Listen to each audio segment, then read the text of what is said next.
to Dragon during flight. The spacecraft is also equipped with 16 Draco thrusters, which are used to orient the spacecraft during the mission. Each Draco thruster is capable of generating around 90 pounds of force in the vacuum of space, and these engines are just as important to Dragon as the Merlin engines are to Falcon 9. In addition to these 16 Draco thrusters, there are 8 Super Dracos, and these power the spacecraft's launch escape system. In the very unlikely event of an emergency, the Super Draco engines can power Dragon half a mile away from the launch vehicle in less than 8 seconds. And just like the Falcon 9 first stage, Dragon is also reusable.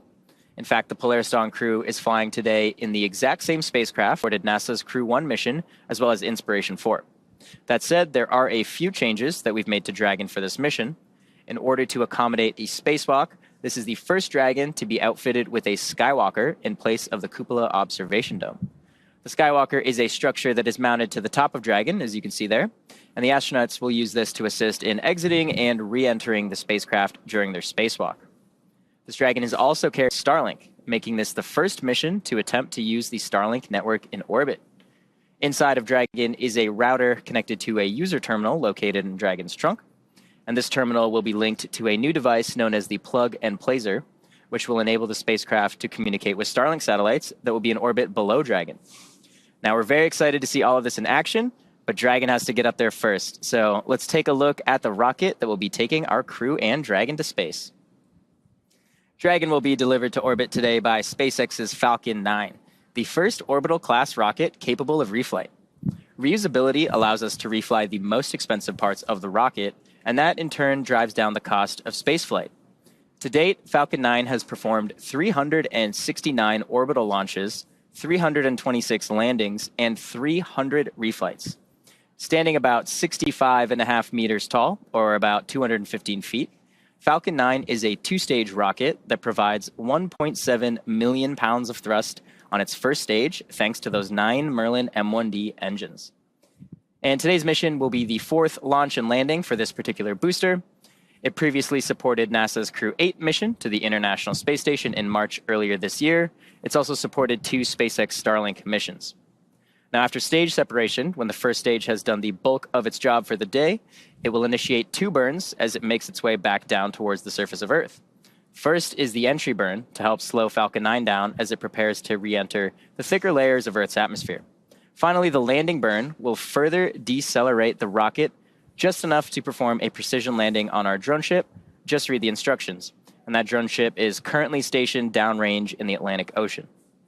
The Falcon 9 first stage is equipped with 4 landing legs, and these are made of state-of-the-art carbon fiber with an aluminum honeycomb.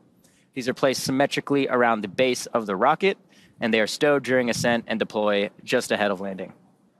Now, moving up the rocket, a Falcon 9's second stage engine ignites a few seconds after stage separation, and this engine can be restarted multiple times to place multiple payloads into different orbits. The second stage is powered by one single Merlin vacuum, or MVAC engine, and this engine is capable of more than 220,000 pounds of thrust. The MVAC features a significantly larger expansion nozzle to maximize the engine's efficiency in the vacuum of space, and at full power, the Merlin vacuum engine operates with the greatest efficiency ever for an American-made hydrocarbon rocket engine. And of course, let's not forget about the unsung inner stage, a composite structure that connects the first and second stages. It also houses the pneumatic pushers that allow the first and second stages to separate during flight. Inside of the inner stage, or rather outside of the inner stage, is where you'll find Falcon 9's 4 hypersonic grid fins, and these are at the base of the inner stage. They help orient the rocket during re-entry. Here in Hawthorne, you can actually have lunch in the cafe while watching the inner stages being made just across the aisle. Looks like we're just at about T-minus 2 hours or so. So while we continue to count down, how are things going, John? Well, Atticus, things are about where we left it before. Inside T-minus 2 hours, you can see with the live shot there of the pad deck, looking at the 2 elevators we used a few hours ago to bring the crew up and the view up on top of the fixed service structure. We do have that light rain shower that we're talking about. Actually, right now, we would be at about T-minus 3 minutes, and the weather would be red. So the good news is when we made the decision to pause the countdown and go to the second T0, we avoided what would have been a scrub right now. Because as you may recall, once we begin loading propellant onto the Falcon 9 at T-minus 35 minutes, you're committed then. You've got to get down to zero and launch, or you're scrubbed for the day. Now, we did not start propellant loading at T-minus 35 minutes. A little bit of a status refresh. We got down to T-minus 44 minutes and 30 seconds approximately, and we called a pause or a hold in the countdown. We had just finished the electronic poll verifying that the Falcon team was go to load propellant into the Falcon 9, but we did not actually get that far. All evening or early morning, as the case may be, at Kennedy Space Center, we've been watching the weather. The launch weather officer had advised the team that a frontal boundary had come ashore in Florida. That was creating scattered cells that would pop up and occasionally violate the cumulus cloud rule, or in this case, as we just saw with the pad deck view there, or up on top of the fixed service structure, we were getting rain showers with rain higher up in the atmosphere than we would be allowed to fly through. So we continued to count down, fingers crossed, heading for that first T0, which was planned for 7:38 Universal Time. Inside T-minus 1 hour, it was still very uncertain whether or not the weather would cooperate for that first T0. The team took the decision down as far as they could inside of T-minus 50 minutes, trying to get the last little bit of information.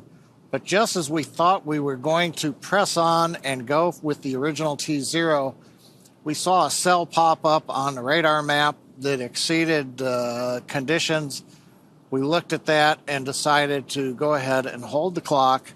We heard the Corps then go back up, talk to the crew, tell them that we were held, and then we recycled to the second T0. Now we have three T0 opportunities. The first one is now passing us by as we get ready at 7 hours and 38 minutes Universal Time, 10 minutes from now, and that would have been a scrub. The next one that we are aiming for is coming up at 9 hours, 23 minutes, 49 seconds Universal Time, just under the 2 hours you see there on the countdown clock. There is a third opportunity if we need it at 11 hours, 15 minutes Universal Time. The problem we have is the weather is still uncertain enough that the team can't make a decision whether the second T0 or the third T0 is the best one.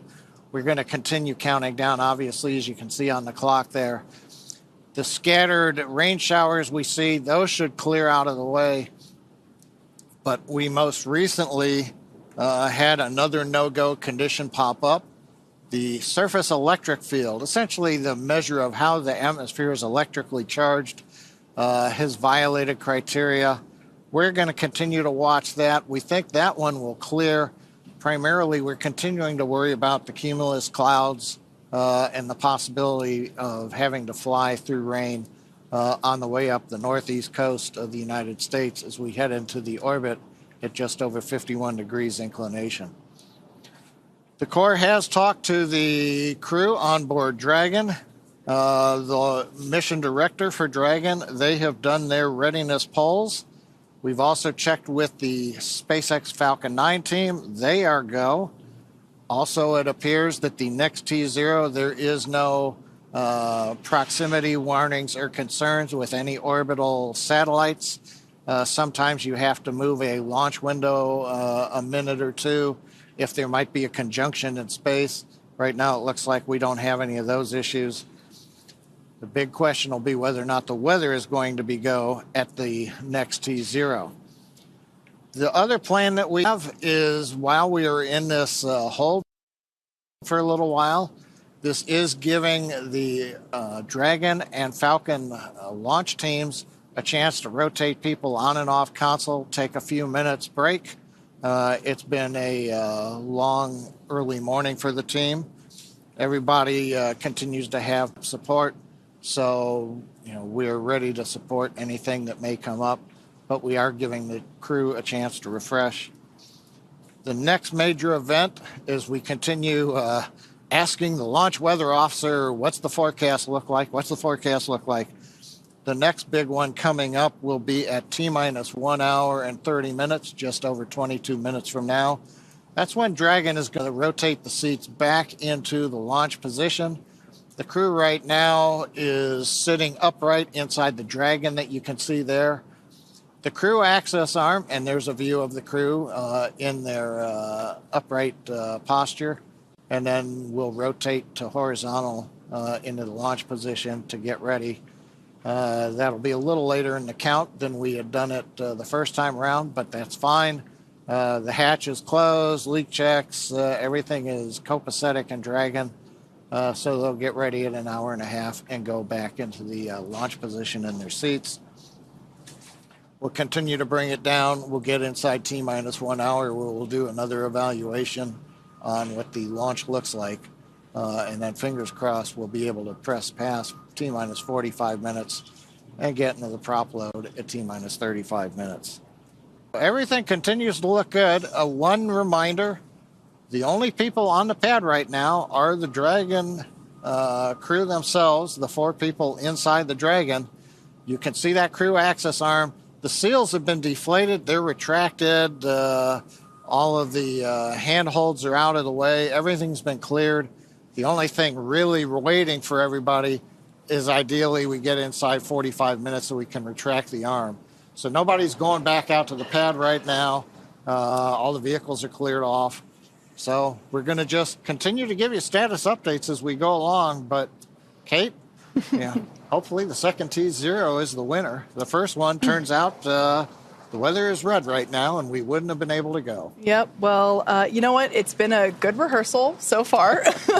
And realistically speaking, while the Polaris Dawn crew, I'm sure, would be delighted to be closer to, wait, how long have we been holding now? Would they be in space now? I'm not sure. My brain is a little mushy at this point. But the point is that they would still be in the Dragon capsule right now, regardless, in their seats, most likely. So they're not really doing anything significantly different physically anyway. Now, we did, as you heard John say, we did rotate the seats a bit so that they could kind of like stretch out a little bit more to be a little bit more comfortable. So, yeah, I'm guessing there's probably some like charades happening or other games involving like hand signs and yeah, so whatever they can do while still strapped into their seats. Exactly. Right? Yep. Yeah, oh, look, there they are. There you can see them on their tablets. All 4 of them on their them. tablets. I wonder if we've equipped those tablets with any games. I hope so. I mean, they'd have a lot more mobility in these EVA suits to be able to play some more games in these suits versus the IVA suits. So. Yeah, that is definitely true. Gorgeous shot there of 39A. Like we mentioned before, we are in a not quite a holding pattern because we're still progressing with the launch countdown, but we did have to reset the T0 clock due to weather, and we are fingers crossed that our second targeted T0 time will be more fruitful than the first one. Yeah, we are patiently waiting. It is T-minus 1 hour and 49 minutes until our new T0.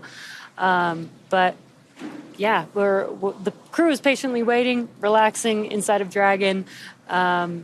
And so now during the EVA for the Polaris Dawn crew, they will be wearing our newly designed EVA spacesuits, which we see them wearing in the Dragon capsule. And there you can see the suit on your screen. Building a base on the moon and a city on Mars will require thousands of suits. So the development of this suit and the EVA that's going to be performed on this mission are important steps to a scalable design for spacesuits on future long-duration missions. So let's take a look at the making of the suits our crew will be wearing during the first ever commercial spacewalk. An EVA suit is an extravehicular activity suit, which is a spacesuit that can go outside of the spacecraft to do a spacewalk. We started with with the IVA suit that we have, the intravehicular activity suit, as a kind of starting point and looked at it and said, what would we have to change about this to be able to support a spacewalk? So the first is mobility. The crew will have to do a lot of moving around inside of Dragon to get outside and do the spacewalk. We had to add in new joints and new features in the suit to allow them enhanced mobility while the suit's pressurized. When a crew member is pressurized in the suit, the soft portions of the suit become rigid. They need actual flexure and rotational joints to allow them to move around. It's kind of like a suit of armor made of fabric. We innovated in flexure joints to allow easy bending at the elbows and the knees, as well as a collapsible rotator joint that exists on the shoulder, which allows the suit to remain nearly fully soft, but when pressurized is a rotational bearing. The difference between the IVA and the EVA suit is that on the IVA suit, the zipper system location is in the inseam. But since we needed to have lots of mobility on our EVA suit, that was not the preferred choice. By moving the zipper system from the inseam to the waist, we mitigated the risk of the stress of the zipper. And another big element was also the thermal side of things. The crew is obviously exposed to a much more extreme thermal environment during the EVA. So we want to make sure that the inside of the suit is comfortable for them and that as they interface with parts of the vehicle, that is safe for them to touch as well. The EVA suit is built and designed here at SpaceX in Houghton, California. We wanted to have something that's easy manufactured that we can handle here in-house. So we developed this new material, so it's fabric-based. We actually added a new layer to the suit, which we refer to as the Faraday layer, and this is a conductive cage around the suit that shields the suit from external electric fields. The helmet on the EVA suit looks very similar to the IVA suit, but it is really an all-new design of that helmet. It's much more robust from a thermal structural perspective since it will be taking more extreme temperatures. We are really excited to introduce this new single-pane visor helmet to the world of spacesuits. The EVA suit visor is made of polycarbonate and is coated with copper and ITO, or indium tinoxide. These two coatings together reflect the sun away from the crew, as well as reflecting infrared heat back to the crew when they are facing deep space. Our suit has a HUD, or heads-up display, which is a small display screen in the helmet, which is transparent, which allows the crew to see through the display to have unfettered access during their EVA, but it also provides critical telemetry to the crew, so pressure, temperature, relative humidity. We're trying to improve the technology and streamline it in one way, and at the same time, we're also trying to get it more and more manufacturable with each generation. The ultimate goal is that you can put on a spacesuit and go out and get work done anywhere in the solar system and not feel like you're wearing anything more than you normally wear every day.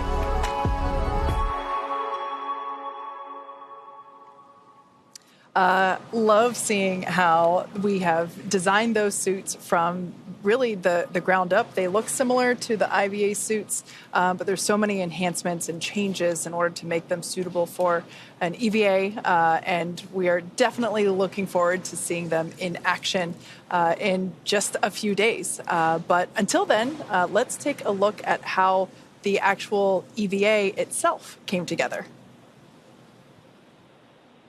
Stands for extravehicular activity, and it's any sort of operation in space where a human is getting out of the spacecraft. So in the case of Polaris Dawn, we're going to be testing the mobility of the suit. We're going to see if the in-space operation matches the training we've done here in Hawthorne. There's really a lot of different things that can happen during an EVA, and this is the first step for Dragon and SpaceX. When I first started working at SpaceX, I never thought I'd be training a crew to do an EVA. It's brand new, it's so unique, we've never done anything like this before, and so we wanted to make sure we had the best possible training program for this mission. We want to see if we can train a spacewalk on Earth in a way that's representative of what it feels like in space. Even though only 2 people are going to be going outside during this first EVA, all 4 crew will be in EVA suits going down to vacuum. Dragon was always designed to vent to full vacuum, but we've never taken a full Dragon capsule down to vacuum, and this will be the first time we do it in space. We actually put crew into a chamber at Johnson Space Center in Houston and had them live the exact profile that they will experience, and making sure that no one actually experienced decompression sickness. We have a couple new training assets for Polaris Dawn to train the EVA specifically. The suspension system that we have is situated on top of the platform of our capsule simulator. The lines drop through the hatch. They attach to a single crew member inside the capsule. We can lift them up and get them situated so that they can egress the capsule and perform their tasks at Skywalker, the mobility aid. The Skywalker, what's amazing to me is a lot of people are going to think it's a metallic structure just bolted to the top of Dragon, but a lot of development effort, testing went into the Skywalker. So we actually used similar technology as we have in the Super Draco chambers to apply a thermal barrier coating to the outside of the Skywalker. That is going to be a really, really amazing mobility aid on the front end of Dragon. We also developed a sideways simulator, so we flip the hatch on its side. In the event the hatch fails to close, they can manually close the hatch. We have them do that in a sideways suspension system, so gravity isn't helping them close or helping them open that hatch mechanism. It's new development for Dragon, it's new development for SpaceX and the industry as a whole. So this is a great example of where Polaris Dawn is forcing the team to innovate in a way that adds safety and reliability to every Dragon mission going forward. That's this huge challenge for us to go solve, but that's also an opportunity for us to solve the problems that we have to go figure out anyway for our larger goals, like putting people on Mars. The Polaris Dawn objectives are the first step towards that ultimate flight with humans inside of Starship, which is right along the SpaceX development path that we have towards getting to the Moon and Mars.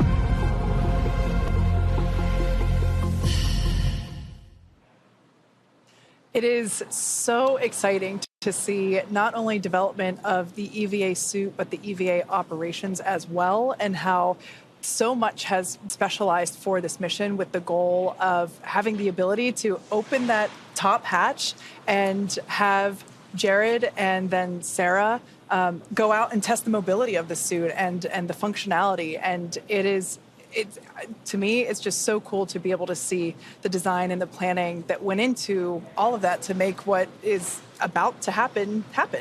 Yeah, what I think is super cool is that historically, they've done training and the crew has done, scuba diving, but typically training has been done in a swimming pool in their suits, right? But as we just saw, the training team got very creative and found different ways to not have to submerge, each crew member in their suits into water and have to deal with that, but be able to do this simulation training in a different way that made it a lot easier to maybe repeat the training and, keep the suits clean and be able to manage that, which I think is so cool.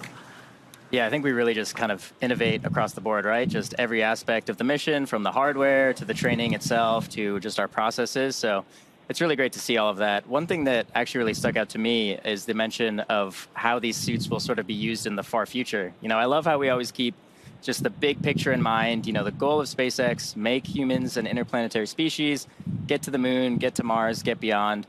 And so we really incorporate that into all of these sort of stepping stone missions, right? We're pushing the boundaries. We're doing this first EVA. We're developing these suits, but, maybe in a few years, who knows, we're going to be having thousands of people in these suits doing work all over the place on the moon, on Mars. It's just so inspiring and incredible to sort of be a part of that story and get to hear about some of that from the crew. Yeah, and these suits, they look cool, but they're super functional, and thinking about what the future suits, the functionality that those suits will carry is I think that's a good point of just the far future, what will that look like is very, very cool. Well, you talk about the far future, and it may be because it's going on 1 a.m. here and we've got another hour and a half. But in the near future, my question is, Halloween's coming up in the United States. Anybody want to make a mock-up suit and go around trick-or-treat? Maybe your kids, It's like, hey, do you want to dress up in an EVA suit? I bet we're going to see a lot of those this year, huh? Yeah, the different style suits for the costume. You don't have to just stick with the white and the gray, You could use some colors, a little bit like on Apollo lunar suits, where they would use different colored stripes to distinguish the commander, because in the photos you're always going, who are we looking at? That's so-and-so and that's so-and-so. Yeah. I love that you guys were mentioning, the future and how we're trying to work towards that now. And they mentioned when they were making the spacesuit that they're thinking about the manufacturing. Obviously, I've been in manufacturing for almost my entire engineering career, so I love manufacturing. But I love that we think about that in the beginning stages of the design. I think that's so important, because design for manufacturability will make things a lot easier if you start with that versus designing something that may be functional but is really hard to manufacture and having to go back and make those updates and changes. So I think that's so cool that the spacesuit team really, really focused on that with the suit. Yeah. It's been so incredible to see the progression from the IVA suit to the early versions of the EVA suit to the suit that we see there on your screen. My personal favorite element is not shield, the visor. There we go. That's the word. And the views that we will see of Jared and Sarah as they emerge from the top hatch. It's going to be incredible. And just the fact that just the visor itself, not only does it look cool, but it insulates them on the inside and the outside, depending, if they're looking toward the sun or away from it. It helps to keep them cool or warm, respectively. I think that's just, it looks awesome, but it has an important functionality to it as well. Yeah. Kate, you mentioned the moment that Jared and Sarah are going to exit the capsule, and we heard a little bit about that experience from Mike on his multiple EVAs, and a little bit about the overview effect. I think, traditionally, the public hasn't really had, a live view into these events. So it's truly a very unique, very historical and special event that we're also going to be live streaming for the public. We're going to see their first overview effect. We're going to see them have that experience and kind of get to be along for the ride with them. So pretty exciting. That is so cool. We will have our own overview effect. That's an excellent point. Yeah, there's a camera inside of their helmet, so we'll actually get their personal perspective of that, at least for Jared and Sarah exiting the vehicles. But also we'll get to see Anna and kids, point of view from their camera too. There's also a camera located on the Skywalker structure, so we'll also be able to see Earth/space with Jared/Sarah somewhere in that photo or video, which will be so cool. Another one I'm interested, we've heard, for example, the Inspiration 4 crew talk about their thoughts. Jared comes back. He flew the first time into relatively low Earth orbit. So he saw his overview effect, but the Earth that close kind of fills up everything. Now he's going to be 1,400 kilometers up. Yeah, not doing the EVA right there, but he's going to look out through the windows. And Pete Conrad, when they went up on Gemini 11 in 1966 to just below where Jared and team are going, Pete was, he was out loud. The Earth is round. It looks different from this high. So it's like, okay, Jared, compare and contrast for everybody else who's stuck down here on Earth. What's it really like? Could you tell you are 1,400 kilometers up versus being, 250 kilometers or so the first time around on Inspiration 4? Yeah, and even just the different viewpoint of having the cupola versus not, and, being able to stretch your arms out and not hit the domed structure would certainly be an experience. Although it's one of those things where it's like when you get on the roller coaster, you're told keep your hands inside the ride at all times. We know they have certain motions they're going to be doing to test out the mobility of the suit, but I hope they'll have an opportunity to just chill for a minute in the time that they are up there, because they're going to be seeing some incredible views. Yeah, that's going to be super exciting. We'll get to watch them live the whole time. Again, as Atticus mentioned, we'll have live coverage, but also, they do have an EVA. It will be scheduled. They will need to follow some procedures. Obviously, the EVA is for a test. It's to test the EVA suits. But we do have some margin in there. So they might be able to get, if they're able to complete their test, they might just be able to get a minute or two to themselves to be able to enjoy that view. Now, we are excited to watch that with them live whenever the EVA is actually happening. But for those of us who haven't experienced the overview effect personally, firsthand with our own eyes, here's a little bit more info on that phenomenon. The overview effect is that sensation or that feeling that you get when you see our whole world from the perspective of being outside of it. It ranges the whole spectrum from like how delicate the Earth may appear because, it's only this thin blue line that separates this habitable atmosphere of our home planet to, the vacuum of space. It's hard to comprehend what the impact is going to be when I first see Earth from space. It just reminds us of how fragile our planet is. One of my roles on this crew is to shoot as much footage as we possibly can so we can bring it back and share it with the world. The big picture awareness that you gain from that sort of perspective when you were, journeying amongst the stars and see our entire planet as we know it there outside of your window, and kind of the philosophical and the many different emotions that it provokes inside of you when you see it that way.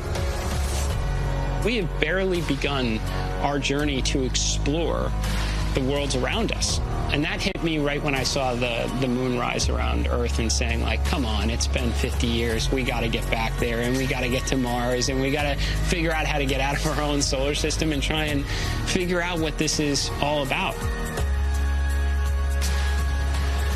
There's so much incredible footage that crew members have taken from space and that you see from satellites. I think it's one of the things I'm looking forward to most on the mission is getting to see the Earth from that perspective. I can't wait to share what that experience is, but I guess I'll have to let you know once I get back. As you might imagine, the Polaris Dawn crew has spent a lot of time together through all of the training and preparation for this mission, and naturally that fostered some great camaraderie. So let's hear what the crew had to say about their team bonding. I have so many wonderful memories working with this crew. One of the memories that stands out to me is back at the beginning of our relationship formation, and that was when we were climbing Cotopaxi together. The highs and lows of that experience and the mental toughness required really helped break down barriers and create a platform to form a trust. I mean, you want to talk highs and lows, we were literally jumping out of airplanes. I think it just taught us an awful lot about each other and moments of like unbelievable happiness and super lows where things weren't going to plan. In mountains, flying fighter jets. Honestly, I think it's just the mundane moments that we have together to gel as a crew and relying upon your crew, knowing when we need to ask for help. We each do have things that we're not going to be the best at. We're not going to need to do everything. We can distribute the load to maximize what each person is bringing to the team. It's been such an adventure learning with them, learning about them, learning how to work with them. I don't think 5 days is going to be enough. It is awesome to think about getting to live and work with each other for 5 days in this capsule. Getting to be with them while floating in space, doing work to contribute to long-term endeavors of human spaceflight. I am just so thrilled and excited and look forward to it.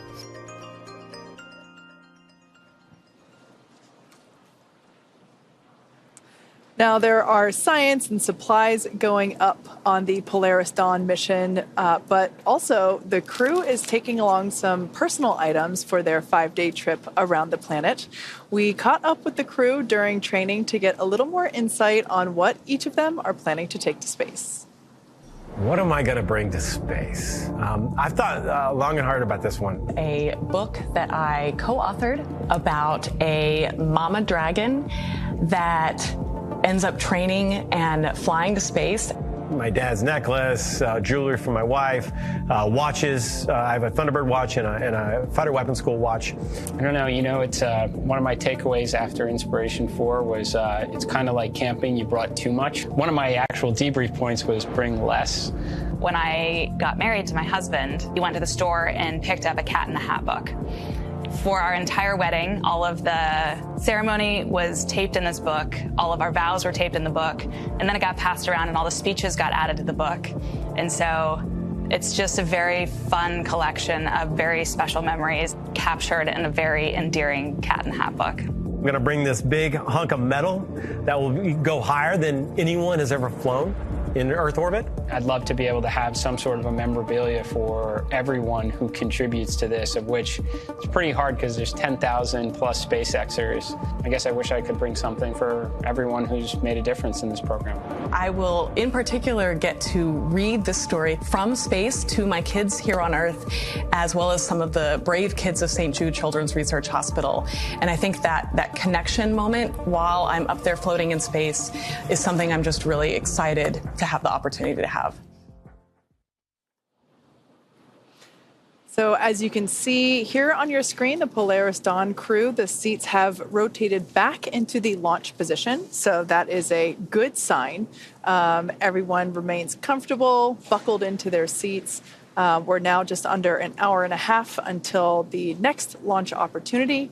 And we are keeping our fingers crossed that the weather cooperates better this time than it did last time. So we saw a little bit there about what these four individuals are taking with them into space. I think Jared's advice was kind of interesting. Take less. I kind of agree with that. I personally would probably just take my wedding ring, some flower seeds to plant, and my favorite book. Speaking of which, we already mentioned it earlier, but it's just such a beautiful book. This is a book that Anna actually co-authored, and it is basically just like a story for her children, and she's taking a copy with her to space. And I'm going to order one for myself and very kindly ask her to sign it when she gets back. Yeah, that's pretty cool that Anna gets to bring something that she wrote and created onto the vehicle with her. But Atticus, what would you take? I don't know, maybe just some popcorn, some candy, some soft drinks, some snacks. Yeah, some snacks. It's a long trip potentially. So. Would you save any for you to eat when you came back to Earth? Or oh, that's a good idea. Yeah. Maybe share with my friends some space candy. There you go. Some gifts. What about you?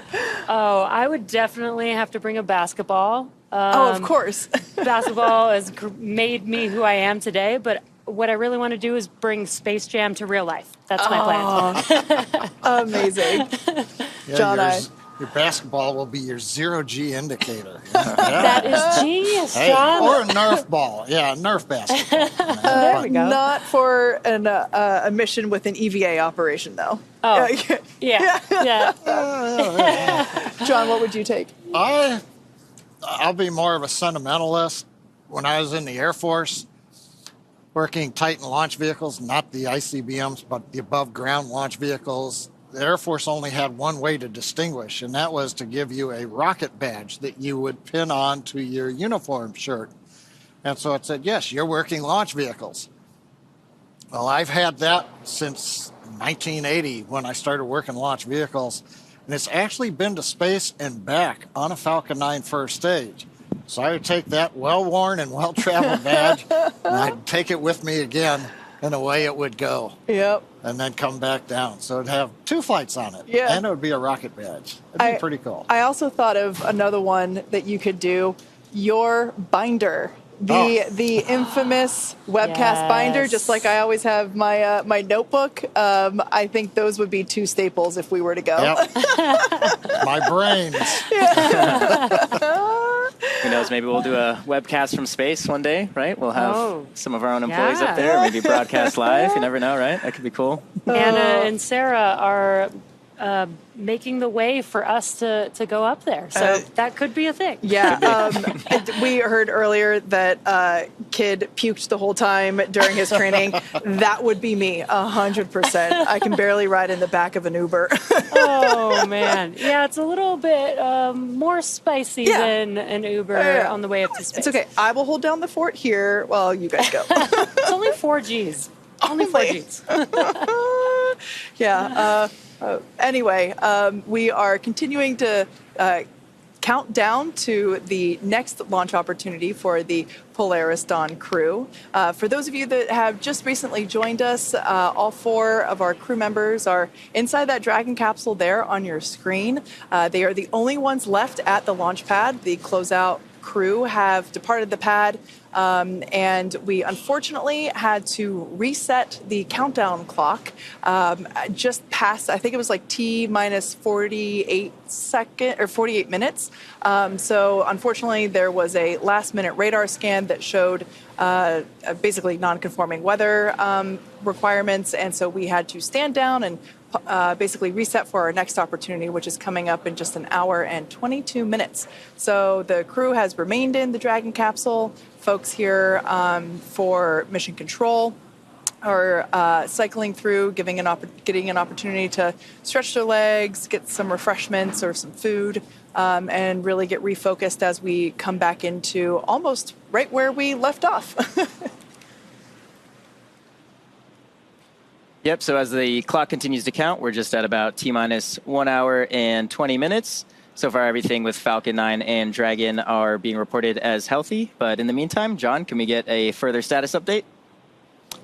Well, thanks, Atticus. T-minus 1 hour and 22 minutes, as you're just saying. Everything is kind of in abeyance for the moment. We're waiting to get more information on weather. You can see a view of Dragon spacecraft on top of Falcon 9 at Launch Complex 39A on Kennedy Space Center. Lights are on in the crew access arm, but it doesn't mean anybody is in the arm. And you can see there on the screen the crew. We rotated their seats back into the launch position at T-minus 1 hour and 28 minutes, just about 7 minutes ago. Currently, we're slowly moving up on T-minus 1 hour where things start to pick up. Update. And here comes the weather update. QLB. All weather rules just cleared about 30 seconds ago, so we have a green range for weather rules, and we'll have our SpaceX meteorologist fill you in for the next T0. That's great to hear, and standing by. And Dragon SpaceX weather officer here. We did violate a number of launch rules for that cumulus that popped up at that initial T0, so made a good call there from the whole team, SLD 45 and all. And we are tracking a much better POV for this next T0. The elbow is tracking a 35% chance of violation, and if everything holds as it currently looks for another 20-30 minutes, we should be able to step that POV down. But overall, looking good for this next launch attempt. And copy that, weather officer. That's really great to know. 35% presently for POV, and should be stepping down in the next 20 minutes or so. Good to hear.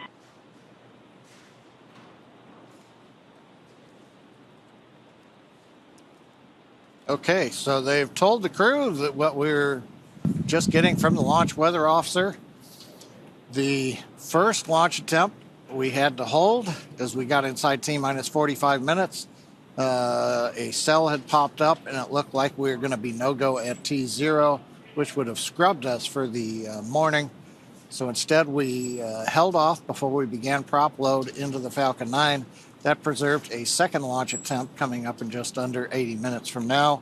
That T0 is planned for 9 hours, 23 minutes, 49 seconds universal time, or 5:23 and 49 seconds a.m. Eastern Daylight Saving Time.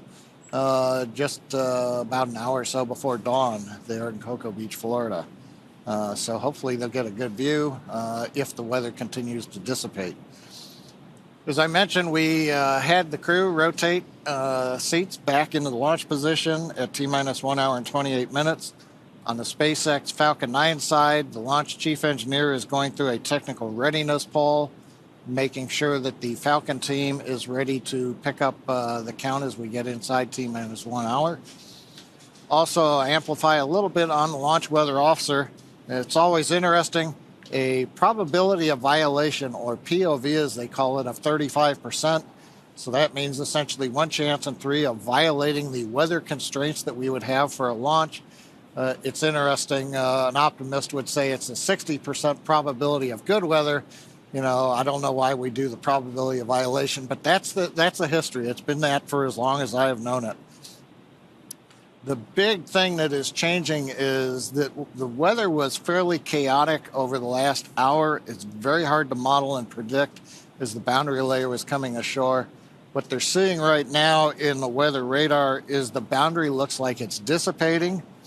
And as the Corps told the crew and the weather officer amplified, we ought to know more in about 20 minutes as we get down close to T-minus 1 hour, in which case the probability of violation may actually decrease, give us an even better chance. Still looking at a variety of things. The rain showers that we saw earlier on the camera lens, making sure that they've dissipated, that we don't fly through rain on the way up.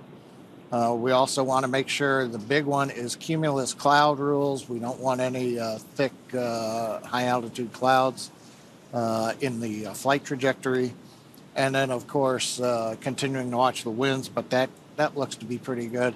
And if the rain dissipates and goes away, then the electric field intensity, which is currently green and go for launch, should also stay that way. So fingers crossed that the weather will continue to improve and we get a go here to continue through T-minus 1 hour and then prop load and take it the rest of the way on down. But right now, Kate, things are looking a little more optimistic than they were an hour or so ago. Yeah, certainly better. Hearing that we've got a 35% chance of violating the weather requirements instead of 60, that's certainly a welcome improvement. So let's talk a little bit about the research that's going to be going up. So Polaris Dawn is the first of 3 planned missions in the Polaris program, and this will conduct extensive scientific research to expand our knowledge of humans adapting, living, and working in space. Much of this research is also intended to improve our lives down here on Earth. And like all science and research, it begins with collecting tons of data, and that process started well before today. Let's take a look. We are in the Houston SpaceX office today. We are here for our what we call L-30 or launch minus 30 days data collection for all of the research that we're doing on our mission. We have about 40 experiments, and a number of those require data collection pretty close to launch date. And so we are doing all of that data collection today, as well as doing some refresher training just to make sure we're really sharp on all of our procedures when we go to flight. There's a lot of steps for each one of these science experiments. They're beneficial for not only improving and enhancing healthcare here on Earth, but it helps us continue this progression with space exploration. What Kid and Anna are doing with the endoscope up through the nose and looking down at the vocal cords, I mean, that is not something easy to perform, in a hospital environment, let alone in space. They certainly stand to learn a lot from it. Reestablishing someone's airway, that's worthwhile to know if we're going to Mars someday. But I think that's a tough one to perform in space. But you got 2 really highly motivated individuals that are going to try and conquer it. In space, there's inflammation. We don't have the impact of 1G pulling on that fluid. So we need to better understand what that inflammation looks like. And once we have a better understanding, we can develop the procedures and the equipment necessary to handle any type of triage situation.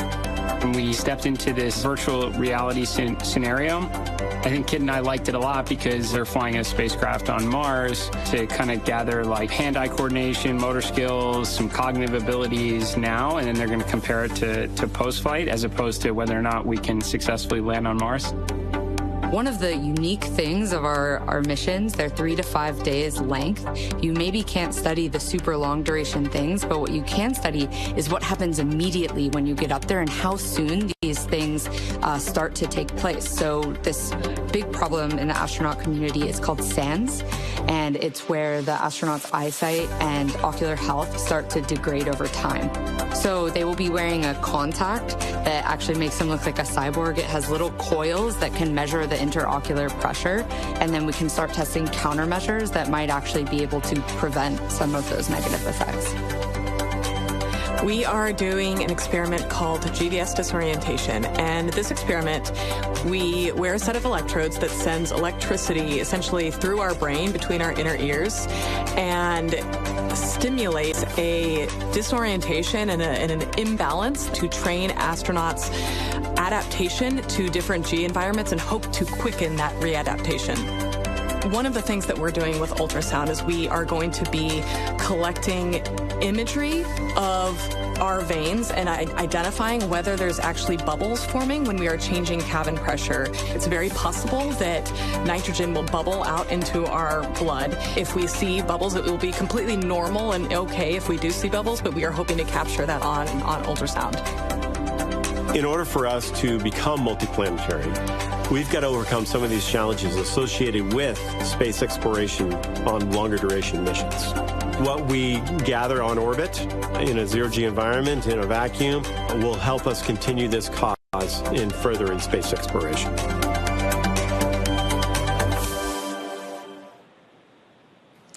To date, Dragon has carried more than 1,000 research experiments to and from low Earth orbit and the International Space Station since 2012. Whether it's returning time-sensitive experiments from the International Space Station or bringing back science performed inside the spacecraft while in orbit, Dragon safely returns at home. While docked with the International Space Station, Dragon can also act as a lab, providing extra room for astronauts to perform their work. And when the space station is fully booked, Dragon also serves as an extra bedroom when necessary. Yeah, exactly, Kate. And actually, NASA astronaut Michael Hopkins, who joined us earlier in the show, slept inside of Dragon during his entire 6-month stay aboard the station. Now, Dragon can also serve as a lab while orbiting Earth. During the Inspiration 4 mission back in 2021, the crew, as you see there, conducted research while traveling weightless at over 17,000 miles per hour, just as the Polaris Dawn crew will be doing over the next 5 days. Dragon's cargo capacity can be allocated for both crew essentials as well as scientific equipment dedicated to microgravity research and experiments. Yeah, and in fact, SpaceX is currently accepting proposals for research studies and experiments to fly on Dragon. This could be research to understand mental and physical impacts while on orbit, exploring how to improve training, physical fitness, and mental well-being, or advancing medical care with the exploration of just-in-time training and tools. The selected research study groups will have access to SpaceX's crewed Dragon missions, opening up opportunities for researchers that might not otherwise have an opportunity to do so. For more information about SpaceX's on-orbit research program, visit spacex.com/humanspaceflight/research. Now, as we mentioned at the start of the show, there are a number of firsts for this mission. The first commercial spacewalk, possibly reaching the highest Earth orbit ever flown for a crewed spacecraft, which, if that happens, it would break the altitude record set by the Gemini 11 mission, which was half a century ago. Yeah, the Polaris Dawn crew will also be the first to attempt to use the Starlink network while in orbit. Dragon is carrying what we are calling a Starlink plug-and-placer. At Dragon, we are cycling the orbit tank isolation valves again to equalize the low-flow pressure system.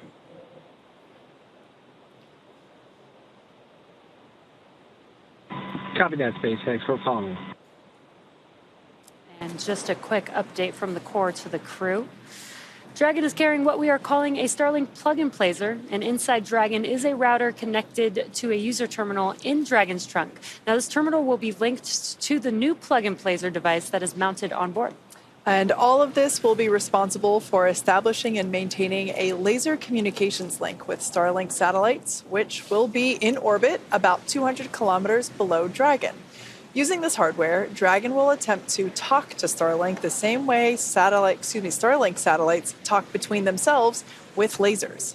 No one has ever flown a laser communication system on a human-rated spacecraft before, so there's a lot to be learned. If this works, the plug-and laser could provide the first high-speed internet experience for people traveling in space.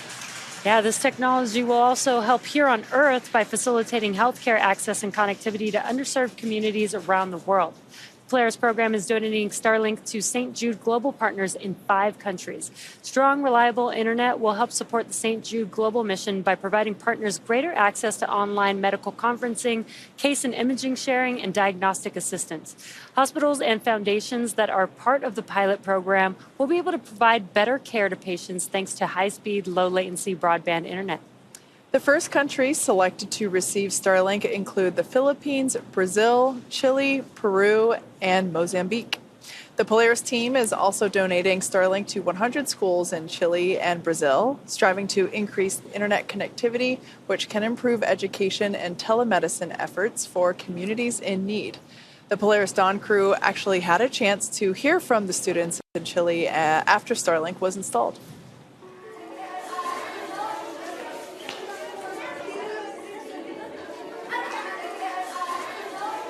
¿Por qué los hombres van al espacio?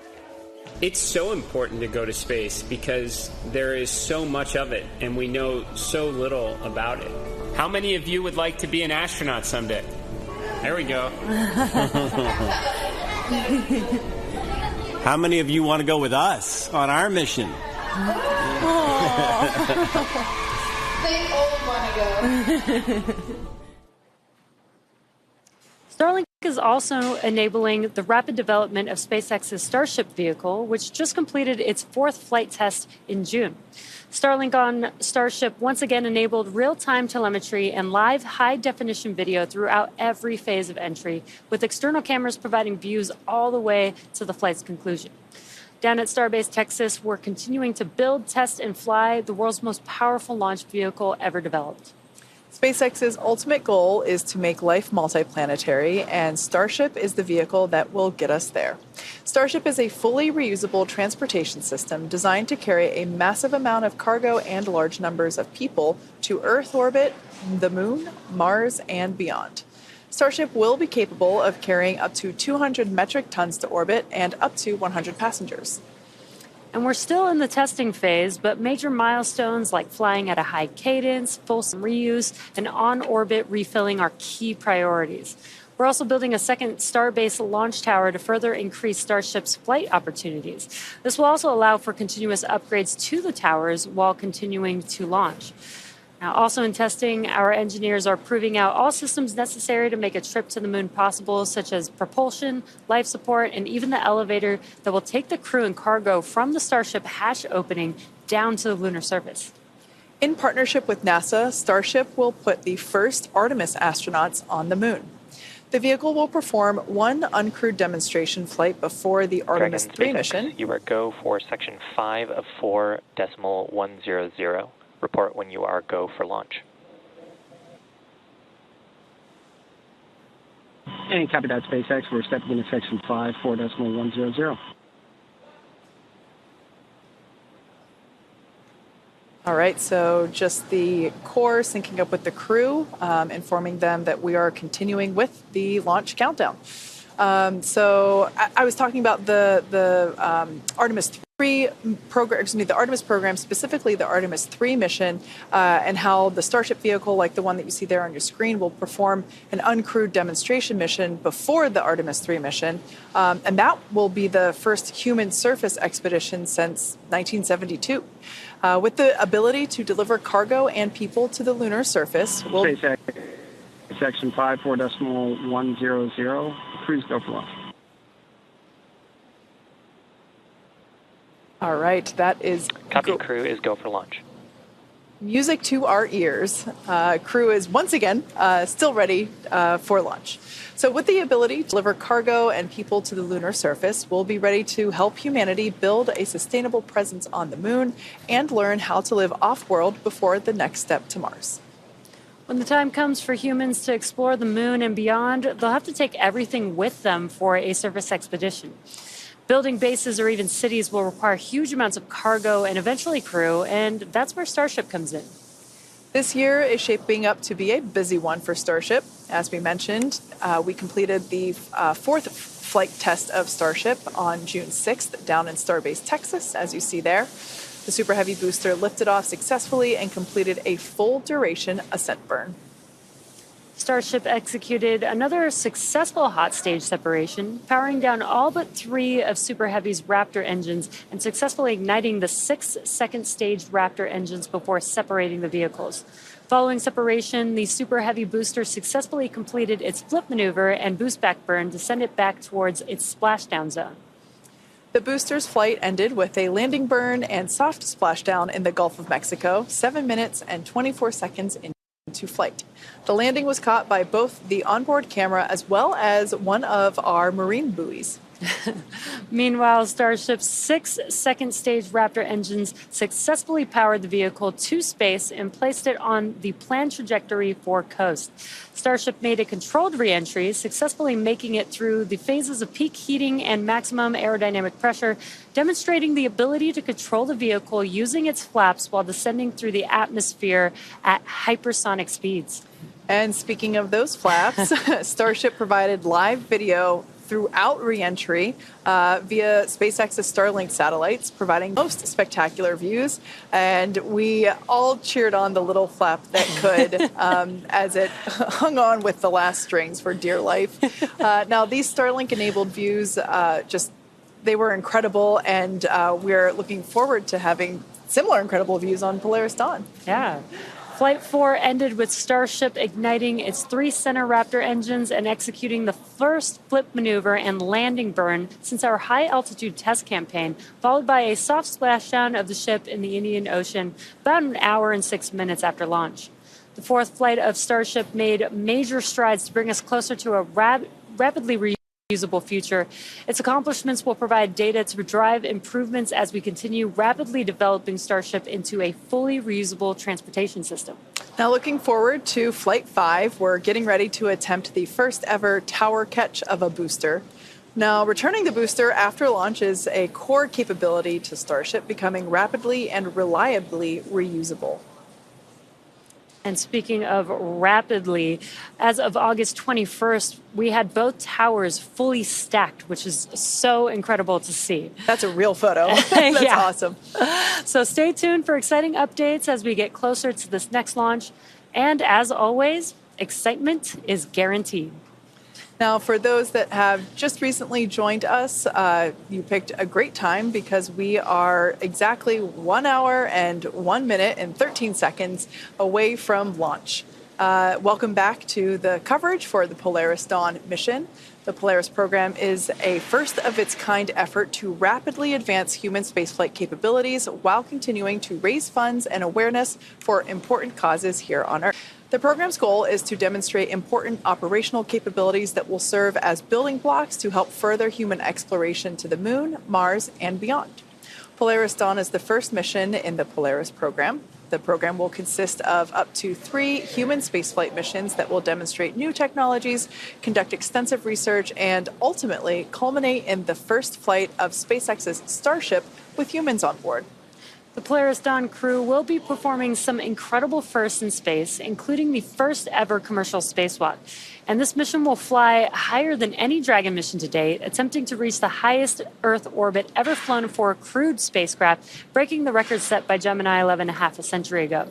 The crew will also be the first to test Starlink laser-based communications in space. They will orbit the Earth for up to 5 days before splashing down off the coast of Florida.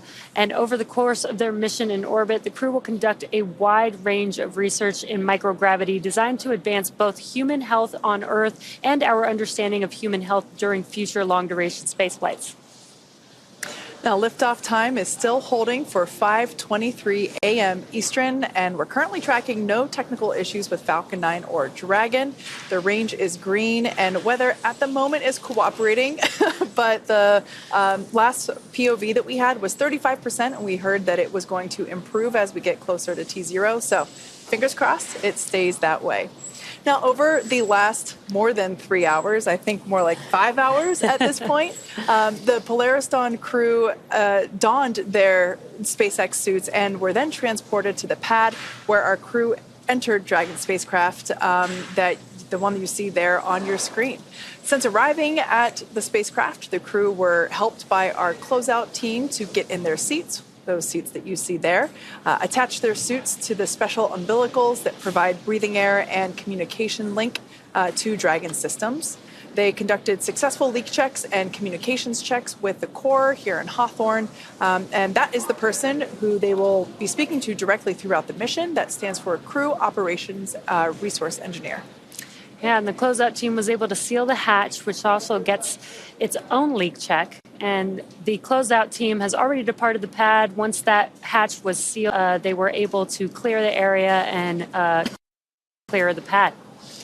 And now we've been doing some weather checks as we got closer and closer to T0. So again, we will be doing another final go, no go for launch. Before we get to that final go, no go, the next team will do an internal poll, making sure that conditions are right with Falcon 9, Dragon, the crew, the range, and the weather, of course. T-minus 1 hour until liftoff is the final evaluation checkpoint, or the last opportunity for the SpaceX team to adjust the launch time if it's needed. And with everything so far on track, let's take a moment to meet the crew that will be flying today. The Polaris Dawn mission has many time objectives, so the Polaris program chose a crew of experts who know each other well and have a foundation of trust that they can build upon as they undertake challenges of this mission. Mission Commander Jared Isaacman served as commander of Inspiration 4, the world's first all-civilian mission to space. Jared holds for a weather update.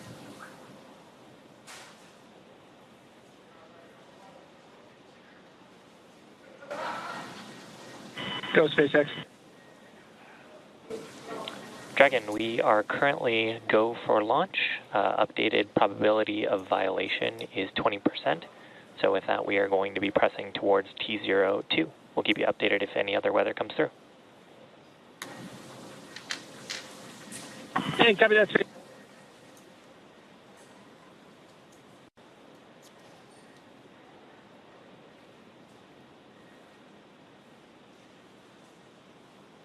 So as we just heard, our opportunity for launching is sounding better and better. The probability of violation for weather rules has decreased from 35% probability to 20%. So that is excellent news. Now, let's talk a little bit about our mission commander, Jared Isaacman. He served as commander of Inspiration 4, the world's first all-civilian mission to space. Jared holds several world records, including 2 speed around the world flights in 2008 and 2009 for the Make-A-Wish Foundation. He has flown in over 100 air shows as part of the Black Diamond Jet team, dedicating every performance to charitable causes. In 2011, Jared co-founded what would become the world's largest private air force, Draken International, and that trains pilots for the U.S. Armed Forces. In addition to his role as CEO of Shift 4, Jared is an accomplished pilot and astronaut with over 7,000 flight hours. Mission pilot Scott Poteet served as mission director of Inspiration 4, and he goes by his call sign, Kid. A retired U.S. Air Force Lieutenant Colonel, Kid served for 20 years in roles that included commander of the 64th Aggressor Squadron, Thunderbird No. 4 demonstration pilot, U.S. Air Force Weapons School graduate, operational test and evaluation pilot, and flight examiner. Kid is a command pilot with over 3,200 flying hours and has logged over 400 hours of combat time. Following his Air Force career, Kid served in various roles, including VP of Strategy at Shift 4. Mission specialist Sarah Cooper-Gillis is a lead space operations engineer at SpaceX, responsible for overseeing the company's astronaut training program. She helped prepare NASA astronauts for the Demo 2 and Crew 1 missions, and most recently directly trained the Inspiration 4 astronauts. Sarah is an experienced mission control operator who has supported real-time ops for Dragon's cargo resupply missions to and from the International Space Station as a navigation officer and as a crew communicator for Dragon's human spaceflight missions. In 2015, while studying at the University of Colorado Boulder, Sarah started an internship at SpaceX before moving into the astronaut training program full-time. And to cap off the Polaris Dawn crew, mission specialist and medical officer Anna Walker-Menon, who also serves as a lead space operations engineer at SpaceX, where she manages the development of the crew operations and works in mission control as both a mission director and crew communicator. During her time at SpaceX, Anna has led the implementation of Dragon's crew capabilities and developed critical operational responses to vehicle emergencies. Prior to SpaceX, Anna worked for 7 years at NASA as a biomedical flight controller for the International Space Station. She received her bachelor's degree in mathematics and Spanish from the Texas Christian University and her master's degree in biomedical engineering from Duke University. And that is our Polaris Dawn crew and the first SpaceX employees to fly on a SpaceX mission. Anna and Sarah also supported Inspiration 4 and actually served as trainers for the crew of that mission. So I can only imagine how incredible and the feelings that they have and how wild it is to experience a launch from the other side of the mission. Now, as the Polaris Dawn crew prepared for this mission, they had a pretty cool opportunity to sit down with a legend of spaceflight, Apollo astronaut Charlie Duke, one of only 4 surviving moonwalkers from the Apollo program. He flew on the Apollo 16 mission to the lunar surface in 1972, and more than 50 years later, he had some great advice for our crew in advance of the first ever commercial spacewalk. Commit, and we have a liftoff. The swing arm is moving back. I can see all the way to the ground, just like on the LTV. Piece of cake.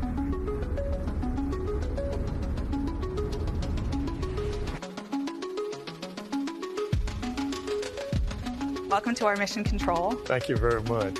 We copy you down, Eagle. You got a bunch of guys about to turn blue. We're breathing again. Thanks a lot. What emotions run through your head as you watch that? For Apollo 11, it was really tense. Yeah, the tension in mission control was through the roof. You know, I was more tense in that landing when I actually did it. Because, you know, in the spacecraft, you're seeing all the systems, whereas in mission control, you're just looking at a little screen, you know. And I was never were this big. They were just little things. First off, I want to say thank you for inviting me to come out and get a briefing from y'all and maybe throw a little piece of advice every once in a while to you. You're one of the 12 humans in history that has gotten to walk on the face of the moon, and now you're sitting here at SpaceX. I'm curious what your aspirations, your hopes, your dreams are for the future of human space exploration. Well, I'm excited about the privatization of space. When it first came about, I was a little dubious, but then it was quickly obvious that SpaceX knew what they were doing. And I've been a big supporter of what SpaceX is doing in space and manned and unmanned launches. I'm impressed with this facility, and first time I've been here. Well, sir, it is a real honor. It is a real honor to have you here and have this conversation. Polaris Dawn, sir, is the first of up to 3 missions that are contemplated. So we're going to vent down the vehicle and conduct a spacewalk. And we're going to test out a new spacesuit that the engineers at SpaceX here have been developing. It's to learn really as much about this new generation suit that SpaceX has built and then the entire operation associated with it. I'll be one of the crew members that goes outside the vehicle. Sarah will be as well. And then Kit and Anna are going to be inside the vehicle in kind of supporting capacity and be the eyes and ears of while we're outside. Is that visor assembly separate from your... It's all integrated. Yeah, it's a spiral waist zipper that we don and doff the suit. It's important to have a suit that works. I mean, it's mobile and fits. Sir, based on your training experiences, what was the most memorable thing you went through? Let me cover something that's very similar to y'all's, and that's the Trans-Earth EVA. Are you ready, Charlie? Roger, copy. Looks like the old moon. Both the Apollo 15, 16, and 17 had no problems with the Trans-Earth EVAs.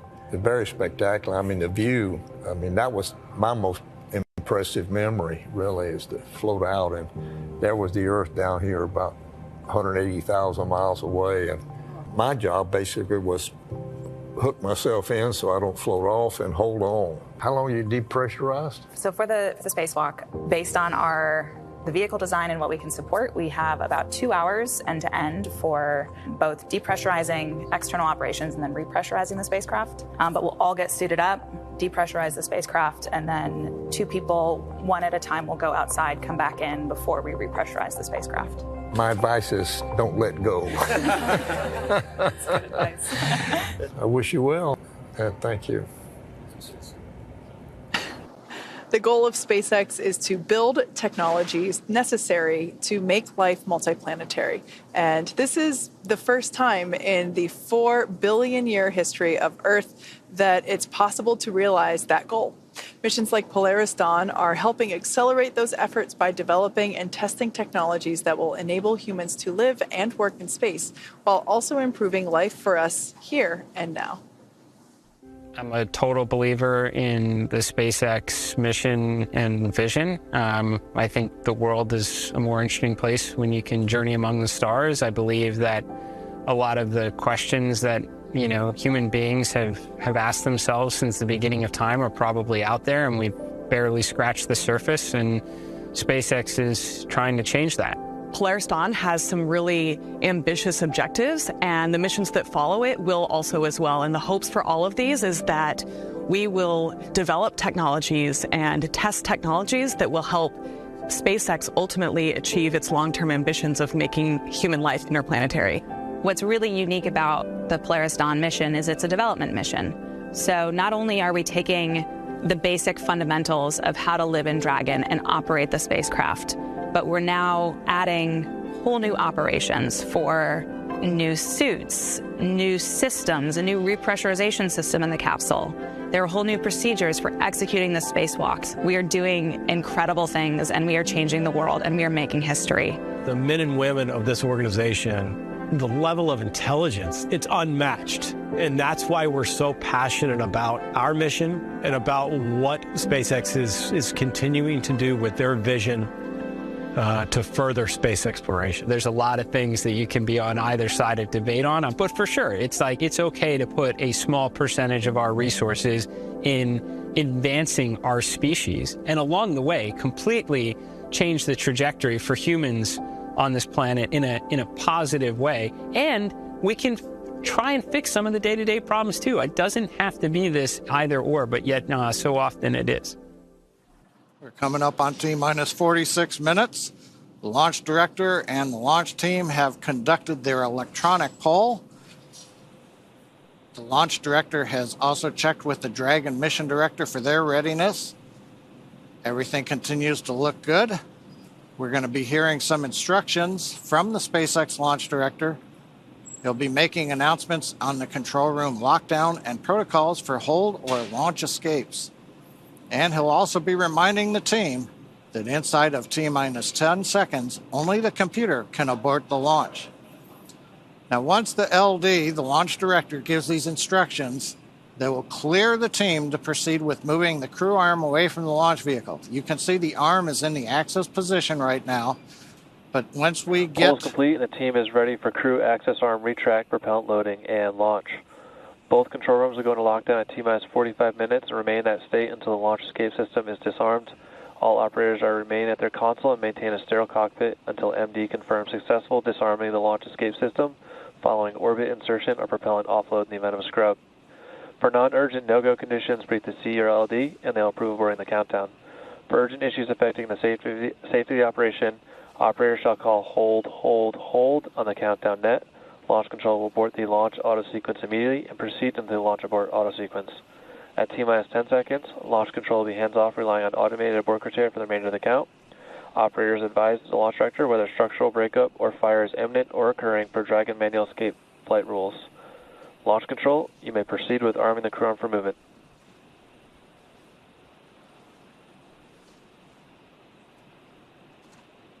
We've heard the instructions. We're waiting to hear them inform the crew that access arm retract has started. We're also watching on the monitors as we see the crew access arm, waiting for it to begin into motion. Now, once we get through this, then we will be arming the launch escape system. And there's a view. Crew axis arm retraction has started. Crew axis arm retraction has started. Once that's all the way back in the stowed position, we'll arm the launch escape system, proceed down to propellant load starting at T-minus 35 minutes. One other update, weather probability of violation, as we mentioned, down to 20%, and they just checked with the launch weather officer. Nothing appears to be in the area that would be a risk to T0 in just over 44 minutes.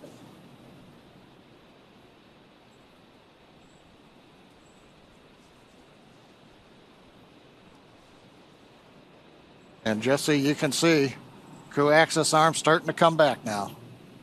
Yeah, this is a very exciting moment here. This is one of the last major visual milestones that we'll see in preparation for liftoff. And soon we should also hear the call out that the Crew launch... axis arm retraction is complete. And great call there. That is the conclusion or completion of the crew axis arm retraction. We should also hear the call out for the launch escapes. Dragon, you are go for section 6. Close visors and arm the launch escape system. Copy that, SpaceX. We are stepping into section 6. We're going to close visors and arm LES.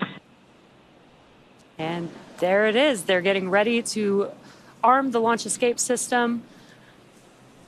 And the crew is closing their visors, which you can see there. This is in preparation for that arming of the launch escape system. And then also coming up will be Falcon 9 prop loading beginning. Yeah, we can see their tablets there on their legs, strapped on top of their SpaceX suits. Dragon, section 6.2, our visors are closed, and we are proceeding with arming LES. SpaceX copies. So those tablets that they have provide all the information that they need for the mission. The crew, as you can see, reporting that they are ready for the next steps, reporting that all their visors are closed. Arming of the launch escape system now coming up.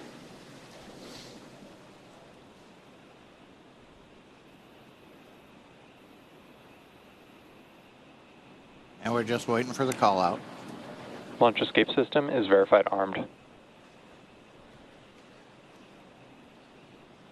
Copy that, SpaceX. We show the same. Yep, that's SpaceX good news. Dragon, we're closing out 4.100. 4.100, a reference to SpaceX copies, closing 4.100. That's a procedure the crew is running on their tablets.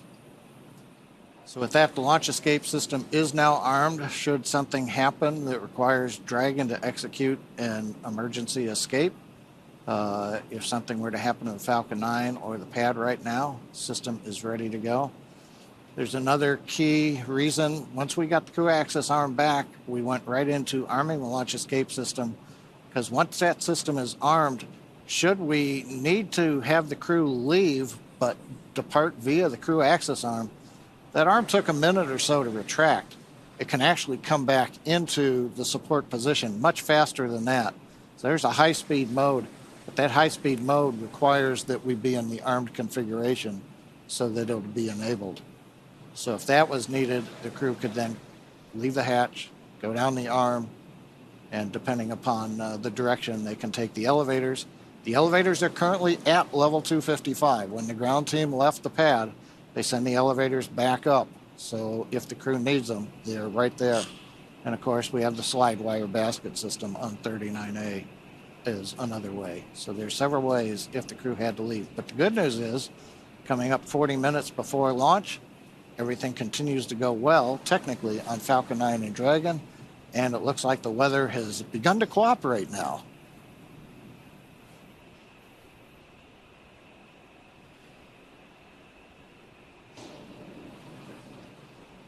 Now, next major event coming up at T-minus 35 minutes will be the start of propellant loading on Falcon 9.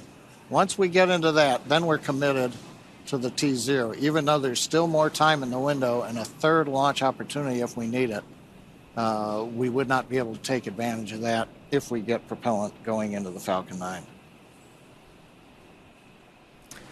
Again, the views from 39A, the arm is retracted.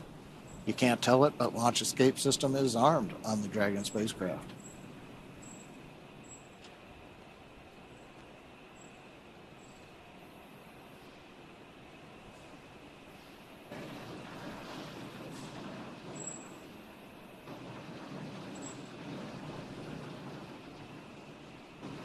Quiet right now on the nets. Team is mostly just waiting for the clock to get to 35. And this is getting pretty exciting. You know, we were very close to this point about an hour and a half ago. And again, we did make that call due to weather to move the T0. And we did that prior to propellant loading, because once we start propellant loading, we're basically committed to that T0, which was a great call, again, from the team on monitoring the weather and going for the second T0, which has a much better probability of good weather at the T0. So very, very exciting. Yeah, definitely. We were operating at a 60% probability of violation, i.e. 40% favorable at the original T0. Called it off just before prop loading. And now, fast forward to hour and a half, 2-ish hours later, we're now closer to 20%, or not closer, we are at 20% probability of violation, so 80% favorable. So definitely a significant increase. And as you said, stepping into prop load is a pretty strong vote of confidence that we're going to be able to make it. Hopefully, fingers crossed, there is always that 20%. But we are optimistic that we're going to see our Polaris Dawn crew in orbit sooner than later. And it shows, this is a perfect example of, why we have all these procedures and these milestones where we're checking in throughout the countdown to make sure that, we have opportunities to make the right decision, again, for safety being the number one thing that we're always looking out for, especially with crew on board, but just for any mission. And we were able to... tanks will vent for the start of propellant load in 5 seconds.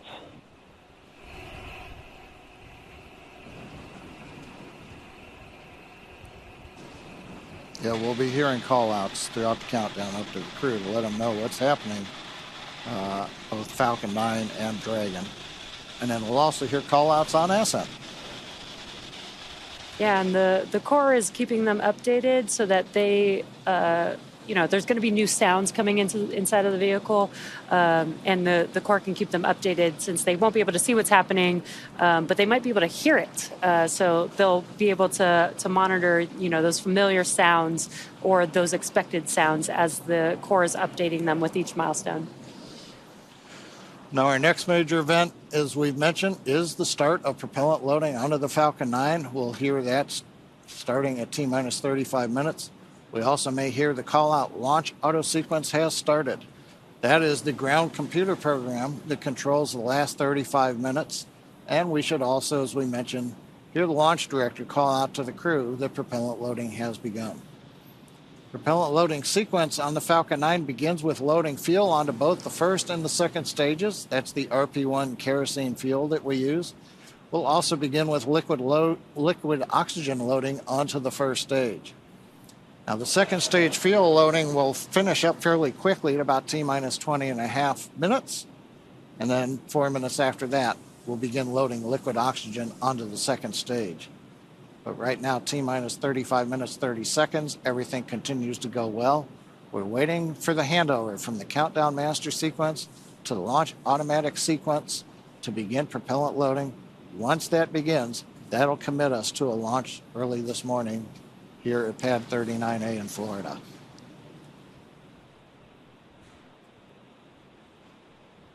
We'll listen in now for the start of propellant loading. The launch auto sequence has started. And great call out there. We just heard that the launch auto sequence has begun. This means that propellant loading has begun on Falcon 9.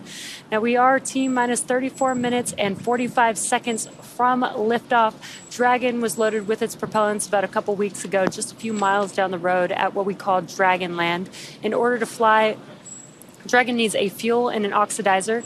And for the fuel, we use monomethylhydrazine, or MMH, and nitrogen tetroxide, or NTO, for the oxidizer. Now, together, these propellants feed the Draco engines that maneuver Dragon on orbit, as well as the 8 Super Draco engines that would power the launch escape system in an abort scenario. And again, now that fueling for Falcon 9 has started, that means the 8 Super Draco engines inside Dragon are ready, if needed, to launch the capsule away from the Falcon 9 rocket in an instant, should there be any kind of emergency associated with the rocket or the pad. Now, some of you are very familiar with the vehicles on the launch pad today, but for those of you who aren't, no worries. We're about to make you instant experts. Now, on the left side of your screen is a live view of our Falcon 9 rocket with the Dragon spacecraft on top. Together, they stand about 229 feet tall. Falcon 9, of course, is a reusable 2-stage rocket, which means it's kind of like 2 rockets in one, the first stage and the second stage. The first stage is the bottom 2/3 of the vehicle. You can see soot from the previous 3 missions that this booster has flown, and those missions include NASA Crew 8 as well as 2 Starlink missions. The first stage is responsible for accelerating Falcon and Dragon through Earth's atmosphere and into space. To do that, it has 9 Merlin engines at the bottom of the stage. Prior to liftoff, the Falcon 9 first stage is loaded up with nearly 1 million pounds of fuel and liquid oxygen. At liftoff, the Merlin engines use these propellants to provide the first stage with a thrust greater than 5 747 airplanes at full power. And these engines consume about 700 gallons of fuel per second.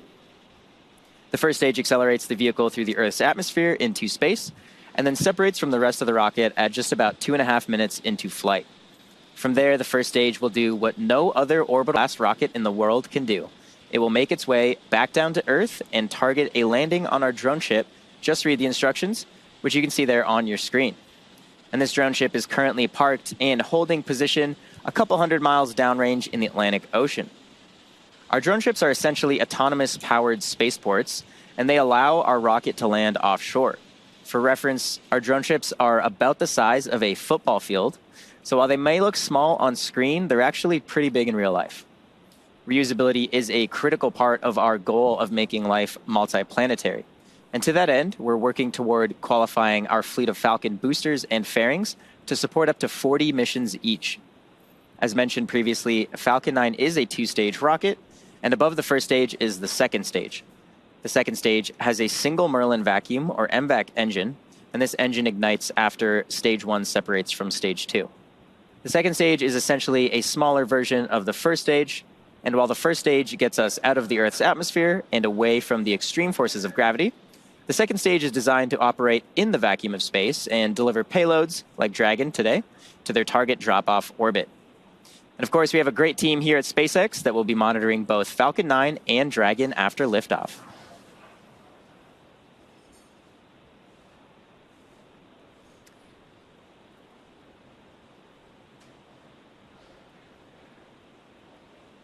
And like Atticus said, we have teams here in Mission Control, Hawthorne, and that team is responsible for close monitoring of the crew and Dragon every step of the way as the spacecraft orbits the planet along its customized flight path. On console or headset are a number of positions who are monitoring the health of the vehicle and crew. The mission director, responsible for mission success, is in charge of that room. And the person that you'll hear talking to the astronauts, and the person we have been hearing speaking to the astronauts, is the crew. Stage 1 cryohelium load has started. The Crew Operations and Resources Engineer, or CORE. The other positions are focused on things like navigation and control of the vehicle, avionics, software, propulsion, life support systems, and communications with ground segments. Different members of the SpaceX team will rotate through these positions throughout the mission to ensure 24/7 coverage of the crew and Dragon through splashdown, which will be about 5 days from now. And it's worth mentioning that Two of our crew members, Anna and Sarah, have sat in these very seats before as part of the SpaceX team. Anna served in mission control during multiple Dragon missions, including Demo 2, Crew 1, CRS 22 and 23, Crew 3 and Crew 4, as well as Axiom 1. And Sarah has supported real-time operations for Dragon's cargo resupply missions to and from the International Space Station as a navigation officer and as a crew communicator for Dragon's human spaceflight missions. And now they'll get to see what it's like from the other side inside of Dragon. Although Anna and Sarah have trained astronauts for SpaceX missions, they were not exempt from going through that exact training themselves. The Polaris Dawn crew has gone through the same rigorous SpaceX training as our NASA astronauts. Plus, they also had to train to perform an EVA, or an extracurricular vehicle activity. We had an opportunity to talk to Anna, Jared, Kid, and Sarah about their training experiences, and here's what they had to say. The bulk of the training has been rightfully focused on the EVA, or the spacewalks. In a development program, you don't know what you need to train to. Like, how can we run pressurized operations, simulate microgravity, but also have like a simulator that's powered, with hatches to get in and out of, so we don't have to submerge that in a pool. We looked at a suspension system solution where we can set up a physics model that allows you to pressurize the suit, put on a harness, and then a hoist will lift a suited crew member up. And you can basically use one finger and you press down and your whole body will move up, just like in space. It allowed us to really put into practice the different piece-by-piece steps that are necessary to complete this operation safely. One aspect of our training has been scuba diving. The buoyancy allows us to kind of experience a different environment. The lack of communication is a challenge associated with scuba diving. You rely on alternate forms of communication. You'll use different hand signals to communicate, like I'm okay, you're okay. So I would say scuba diving has a ton of great training lessons that are directly applicable to our spacewalk. I have to say, I think the max fun here was the skydiving we did at the Air Force Academy. That was some of the best training ever. When I dropped out of that airplane, sitting in the airplane as I was going up, I felt those nerves, all of that rush of emotions that comes with, recognizing that you are about to do a really high consequence operation. And you're standing out, leaning into the wind, out of an aircraft, and then you just let go and you fall. It was incredible training, some of the most memorable training we've done. For the centrifuge training, the purpose is to go through both a launch and a reentry, as well as a launch escape mission profile in this human centrifuge that's spinning you around and imparting forces on your body that are similar to the ones that we will experience when we go through those operations actually in space. When you're in space, you have to deal with the circumstances that you're dealt. Similar fashion is climbing a mountain. You're on the side of a mountain, it's taken days to get to where you're at, approaching the summit. You're dehydrated, you're hungry. You learn to manage those stressors. And those are all good preparation techniques in getting ready for space exploration. We've had it all. We've had unbelievable, highs, and we've had, lows. It's just been a great 2 years of growth. Some of the best times of my life. Before the segment, I called it an extracurricular activity. My brain is clearly tired. It's extravehicular activity.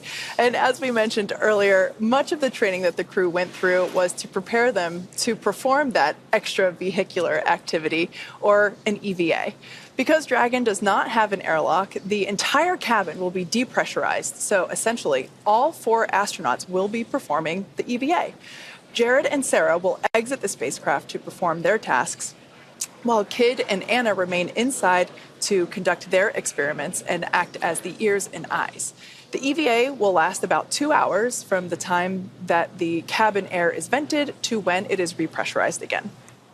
As they prepare for the EVA, the crew... Stage 2 cryohelium load has started. Good call-outs there. As they prepare for the EVA, the crew will go through a pre-breathing procedure, which will involve slowly dropping the atmospheric pressure of Dragon while increasing the concentration of oxygen in the air. This process is similar to what is known as a safety stop in the diving community. This will give their bodies plenty of time to acclimate to the difference in pressure ahead of the EVA. SpaceX designed the EVA suits for the Polaris Dawn crew, and they'll wear it during the spacewalk. The EVA suits protect the crew inside the spacecraft while also allowing them to leave the spacecraft when needed. Upgrades include new joint designs that remain soft until pressurized while maintaining mobility, improved thermal management, and an upgraded helmet with an exterior coating that acts like a sun visor, along with a camera and heads-up display that provides information on the status of the suit during the spacewalk. Let's take a look at the making of the suits that our crew will be wearing during the first ever commercial EVA. An EVA suit is an extravehicular activity suit, which is a spacesuit that can go outside of the spacecraft to do a spacewalk. We started with the IVA suit that we have, the intravehicular activity suit, as a kind of starting point, and looked at it and said, what would we have to change about this to be able to support a spacewalk? So the first is mobility. The crew will have to do a lot of moving around inside of Dragon to get outside and do the spacewalk. We had to add in new joints and new features in the suit to allow them enhanced mobility while the suit's pressurized. When a crew member is pressurized in the suit, the soft portions of the suit become rigid. They need actual flexure and rotational joints to allow them to move around. It's kind of like a suit of armor made of fabric. We innovated in flexure joints to allow easy bending at the elbows and the knees, as well as a collapsible rotator joint that exists on the shoulder, which allows the suit to remain nearly fully soft, but when pressurized is a rotational bearing. The difference between the IVA and the EVA suit is that on the IVA suit, the zipper system location is in the inseam. But since we needed to have lots of mobility on our EVA suit, that was not their choice. By moving the zipper system from the inseam to the waist, we mitigated risk of the stress of the zipper. And another big element was also the thermal side of things. The crew is obviously exposed to a much more extreme thermal environment during the EVA. So we want to make sure that the inside of the suit is comfortable for them, and that as they interface with parts of the vehicle, that is safe for them to touch as well. The EVA suit is built and designed here at SpaceX in Hawthorne, California.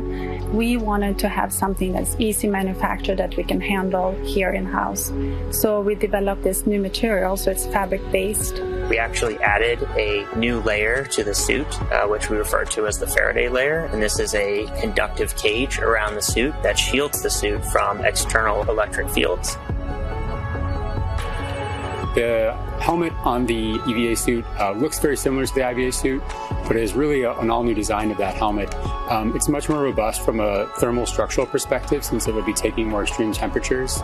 We are really excited to introduce this new single-pane visor helmet to the world of spacesuits. The EVA suit visor is made of polycarbonate and is coated with copper and ITO, or indium tinoxide. These two coatings together reflect the sun away from the crew, as well as reflecting infrared heat back to the crew when they are facing deep space.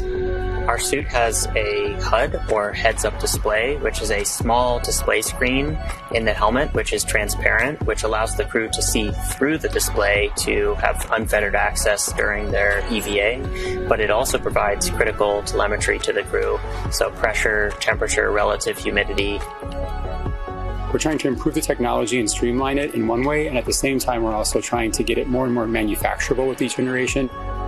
The ultimate goal is that you can put on a spacesuit and go out and get work done anywhere in the solar system and not feel like you're wearing anything more than you normally wear every day.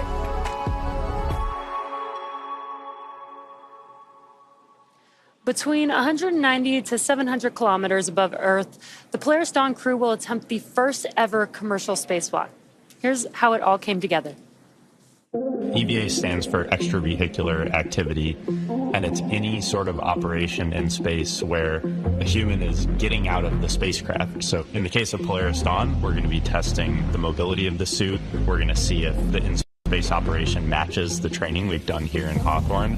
There's really a lot of different things that can happen during an EVA, and this is the first step for Dragon and SpaceX. When I first started working at SpaceX, I never thought I'd be training a crew to do an EVA. It's brand new, it's so unique, we've never done anything like this before, and so we wanted to make sure we had the best possible training program for this mission. We want to see if we can train a spacewalk on Earth in a way that's representative of what it feels like in space. Even though only 2 people are going to be going outside during this first EVA, 4 crew will be in EVA suits going down to vacuum. Dragon was always designed to vent to full vacuum, but we've never taken a full Dragon capsule down to vacuum, and this will be the first time we do it in space. We actually put crew into a chamber at Johnson Space Center in Houston and had them live the exact profile that they will experience, and making sure that no one actually experienced decompression sickness. We have a couple new training assets for Polaris Dawn to train the EVA specifically. The suspension system that we have is situated on top of the platform of our capsule simulator. The lines drop through the hatch. They attach to a single crew member inside the capsule. We can lift them up and get them situated so that they can egress the capsule and perform their tasks at Skywalker, the mobility aid. The Skywalker, what's amazing to me is a lot of people are going to think it's a metallic structure just bolted to the top of Dragon, but a lot of development effort, testing went into the Skywalker. So we actually used similar technology as we have in the Super Draco chambers to apply a thermal barrier coating to the outside of the Skywalker. That is going to be a really, really amazing mobility aid on the front end of Dragon. We also developed a sideways simulator, so we flip the hatch on its side. In the event the hatch fails to close, they can manually close the hatch. We have them do that in a sideways suspension system, so gravity isn't helping them close or helping them open that hatch mechanism. It's new development for Dragon, it's new development for SpaceX and the industry as a whole. So this is a great example of where Polaris Dawn is forcing the team to innovate in a way that adds safety and reliability to every Dragon mission going forward. That's this huge challenge for us to go solve, but that's also an opportunity for us to solve the problems that we have to go figure out anyway for our larger goals, like putting people on Mars. The Polaris Dawn objectives are the first step towards that ultimate flight with humans inside of Starship, which is right on the SpaceX development path that we have towards getting to the Moon and Mars. All right, we are T-minus 17 and just under a half minutes until liftoff of Polaris Dawn. This mission will fly higher than any Dragon mission to date. There'll be lots of research experiments performed while the crew is on orbit, and most notably, they're going to perform the first ever commercial spacewalk. We're super excited to see the clock continue to count down. The crew is in their seats. The vehicle is actually being loaded with propellants as we speak. That began at T-minus 35 minutes. The launch system is armed, and we have gotten the okay to go from the crew. They are ready to go to space. Yeah, it's super exciting. We've got their new EVA suits on board with the crew. This will be the first time that we've ever flown these EVA spacesuits, which I think is... Stage 2 LOX load has started. Which I think is one of the most exciting parts about this mission. And we did get a good call that Stage 2 LOX liquid oxygen loading is now beginning on the vehicle. Now, this mission will orbit Earth for about 5 days. And in addition to the first commercial spacewalk, it'll be the first time that we will be utilizing our newly designed Skywalker hardware, which I love the name. And it is a mobility aid that Sarah and Jared will use in their EVA suit testing during their EVA. So we are very much looking forward to the launch in just over 15 and a half minutes now. And everything so far looking good. We had much improved weather conditions when our first T0 occurred was 12:38. Wasn't so great. Here we are sometime later, and we're looking at a 20% favorability. So As you can see on your screen, like I said, about 15 minutes from the liftoff of Polaris Dawn. Lots of excitement building here in the building in Hawthorne, just outside of Mission Control. Now, I can only imagine what the crew is feeling as the clock counts down. Now, as we all wait together, let's hear from some of the crew of the Inspiration 4 mission as they reflect on what they were feeling just before their mission liftoff. I gotta say, right now, launching, people always ask me if I was afraid as soon as the engines lit and started taking off. And I was like, no, I was ready. But for me, you know, liftoff was really about concentrating on my job as the mission pilot. And I was wondering, because you guys, you know, were able to kind of sit there and enjoy it and sense it. How was it for you? Launch was the most fun I've ever had. I was just so excited, and people had been asking me, like, are you going to be nervous? And I thought I would be, but I just, again, I kept waiting to get nervous, and it didn't come. And then they're counting down from 10, and I remember saying, let's do this. Oh. And I might have had an expletive in there, too. But then, you know, we're hearing the 10 count, and it's delayed because of the delay from Mission Control. And so we're hearing, like, they're on maybe 2 whenever we're actually lifting off. Right. But Jared was giving us his own count.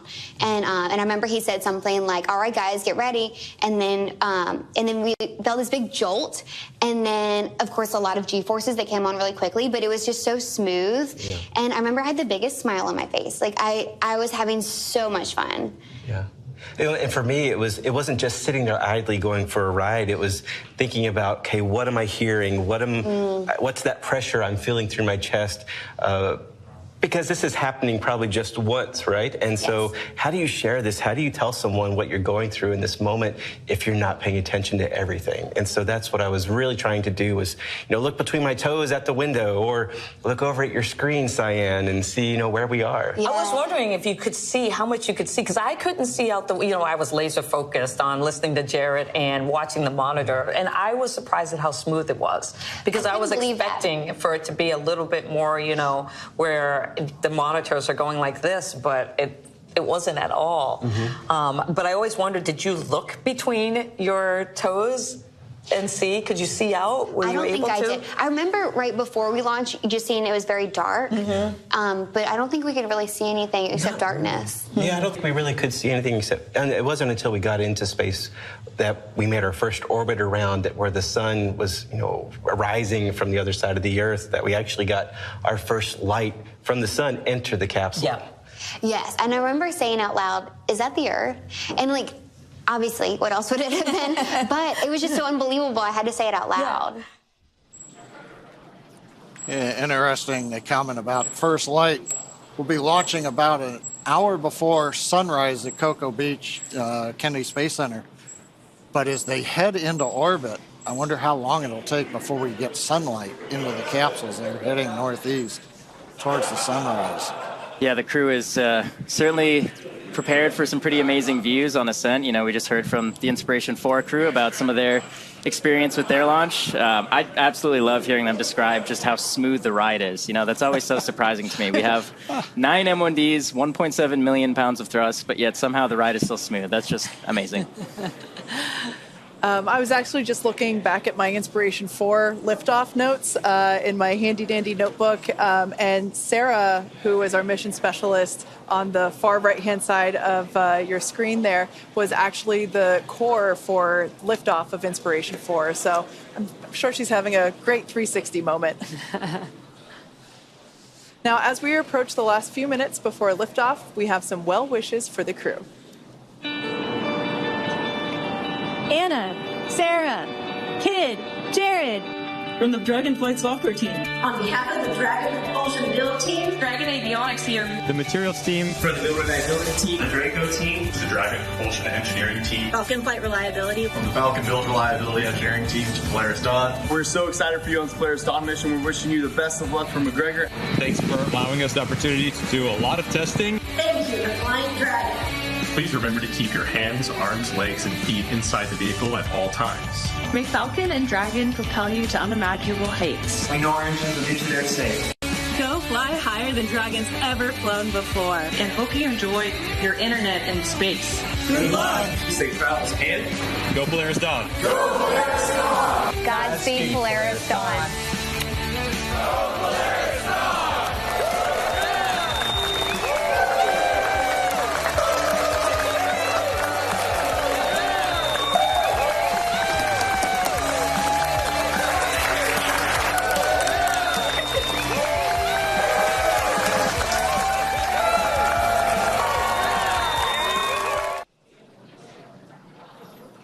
We're waiting to hear Core talking to the crew, configure crew displays, and give them the farewell message. Enjoy the journey and go safely.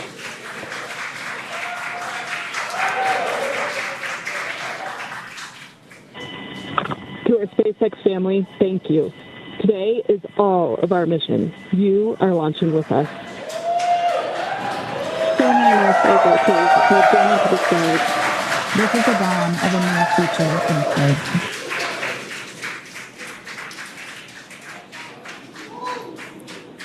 Coming up on T-minus 9 minutes and counting. Displays are configured for launch. We've heard from the crew. Core is giving them the ready to launch message. Now coming up here, as we launch, you're going to hear some call outs, possibly stage 1A or mode 1 alpha. These are abort modes that just let the crew know as we're flying what they should be prepared for in case they had to execute an emergency escape from the Falcon 9. Don't expect that, but they are trained, and that's when you hear 1A, that means they've lifted off. 1B you might hear, that'll come late in the ascent as we're throttling down the Merlins on the first stage. And then when we're on second stage, you'll hear 2A and eventually Shannon, which is a call out for Ireland that tells the crew that they can cross the North Atlantic. And then finally we get into orbit and everything gets disabled and Dragon will separate. But right now, coming up on T-minus 8 minutes, everything continues to go well.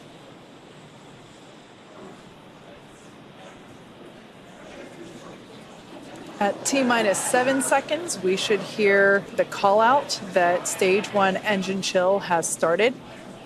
At this point in time, when we hear that, we'll know that we're beginning to flow a little bit of the super chilled liquid oxygen through the first stage engines. This helps to basically pre-chill the engine hardware prior to the full flow of that super chilled liquid oxygen. This helps the ignition sequence and helps to avoid any thermal shock to the hardware.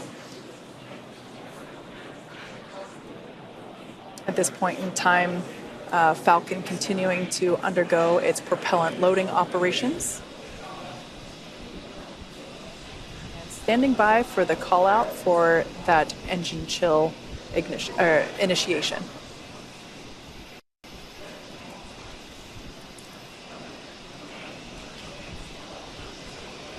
Engine chill has started. And great news there. As Kate mentioned, engine chill has begun. And we are loading propellants on Falcon 9's first and second stage. Second stage propellant loading for RP1 has completed. We're getting close to wrapping up propellant loading on stage 1.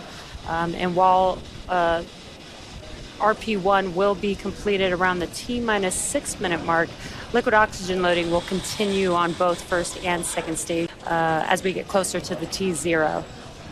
So we should hear a call out. Stage 1 RP1 load is complete. Perfect timing. Stage 1 RP1, or the fuel for the Falcon 9 vehicle, has completed on the first stage.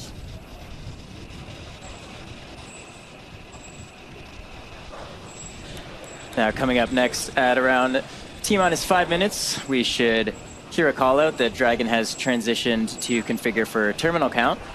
This is similar to the startup phase of the count for Falcon. It's essentially when the vehicle takes over control of the count and starts to operate on internal power and on internal computers. So of course, Falcon 9 enters the startup phase at T-minus 1 minute. And Dragon will transition to configure for terminal count at T-minus 5 minutes. Got a great view right now of both Dragon on the left side of your screen and our 4 crew members on the right. We are now approaching the final minutes of the countdown here.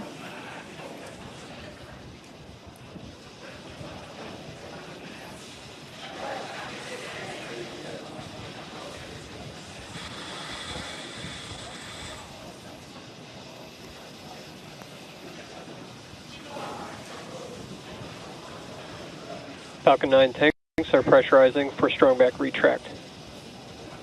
Dragon is in configure for terminal count. So we've heard the call out. Dragon's configured for the last 5 minutes of the count. We're also pressurizing the second stage propellant tanks, first stage tanks. The strong back retract will be coming up next.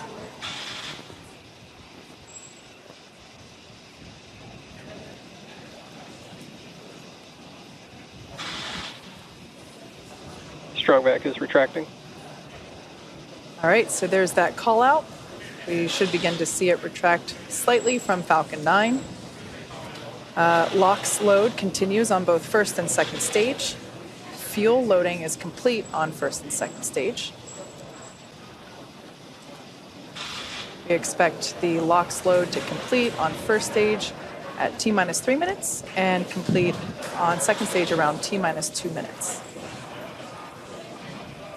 Yeah, we do try and load the liquid oxygen as close to T0 as possible. This keeps the liquid oxygen is at cryo temperature, so it keeps it as cold as possible, which allows it to be as dense as we possibly can keep it while we're loading the tanks. That allows us to get a little bit more liquid oxygen into those tanks. And as Kate mentioned, at T-minus 3 minutes, we should see stage 1 liquid oxygen loading completing. And at T-minus 2 minutes, that will be stage 2 liquid oxygen loading completion. And once we hit that T-minus 2 minute mark, that will conclude propellant loading for Falcon 9. We are coming up here just about 10 seconds or so for that call out of stage 1 liquid oxygen loading.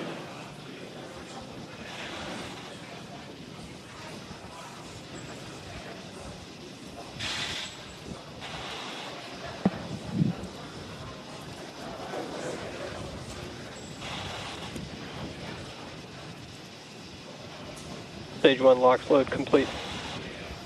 Okay, there's the call out. Dragon is in terminal count and on internal power. Dragon's on internal power. First stage, propellant tanks are loaded. Next major event, approximately T-minus 2 minutes, liquid oxygen load completes on the second stage. After that, at about T-minus 1 minute and 30 seconds or so, we will tell the crew to expect loud venting as we depressurize and drain the lines up the side of the strong back. And then as we get down inside the last minute 45 and then 1 minute, we'll get Dragon into countdown. Falcon 9's computers will go to startup.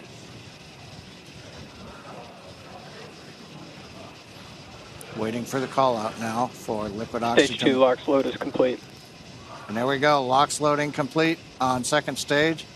All major propellant activities are complete. Dragon is in auto idle. Dragon's gone to auto idle, one of the states in its flight computer.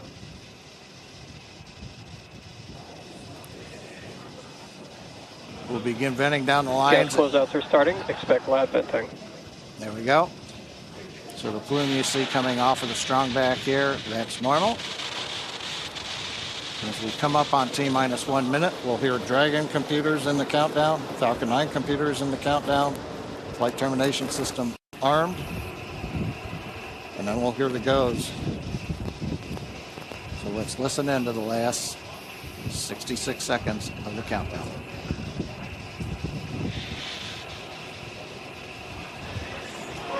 FTS is armed, Falcon 9 is in startup and is now controlling. Dragon is in countdown.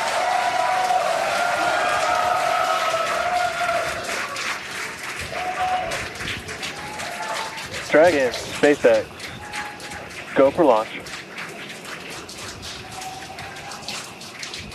Send that, SpaceX.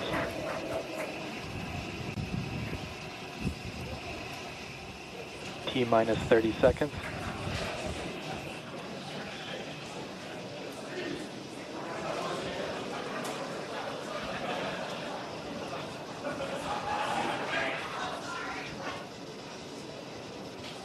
T-minus 15.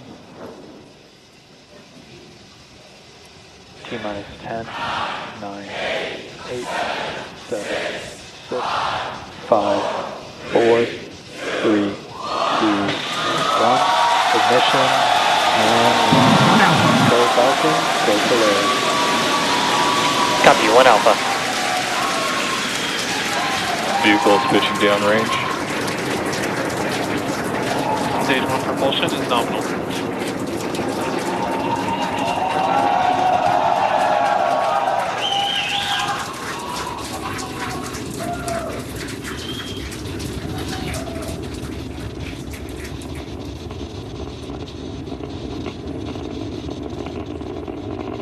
T plus 35 seconds into the Polaris Dawn mission, flying crew on board Dragon and Falcon 9 to new heights.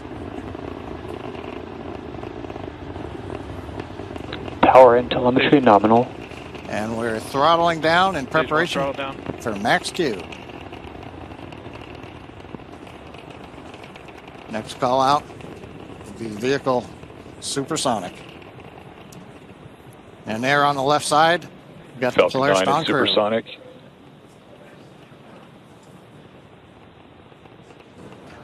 Thumbs up from the pilot on the left side there. Max Q.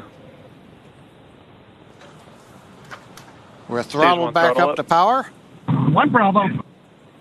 And we heard the call out 1 Bravo. Copy, 1 Bravo.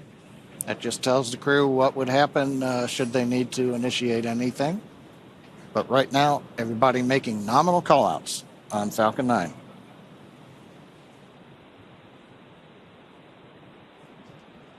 Nice views from the ground camera and nice view from inside Dragon. MVAC chill is underway. The announcement lets us know we've begun the final chill of the second stage engine in preparation for its activity coming up at about T plus 2 minutes and 40 seconds.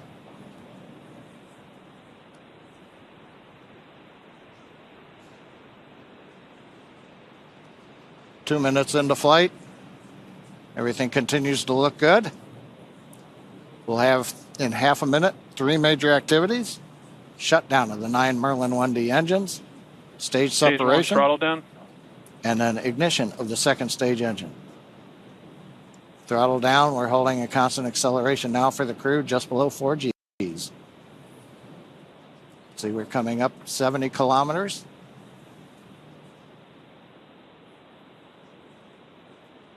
Preparing for MECO. main engine cut off. 2 Alpha. Stage separation confirmed. Copy, 2 Alpha. MVAC ignition.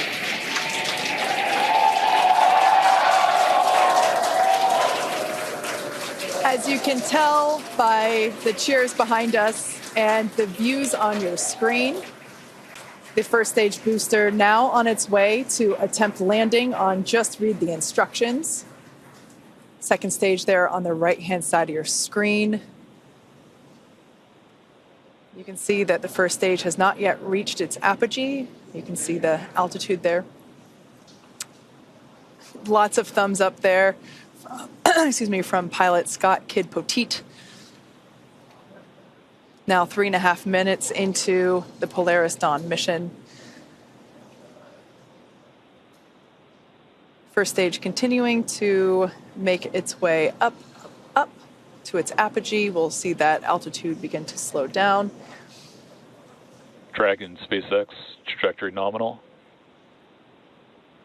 Great news there, indicating Dragon copy. that the second stage trajectory is looking good. Now the grid fins have deployed on the first stage. If we get first stage views, we might be able to see the Florida coast in the background. Oh, they're right there. Yeah, we sure can. Once again, our drone ship is attempting to land on, our booster is attempting to land on our drone ship. Just read the instructions.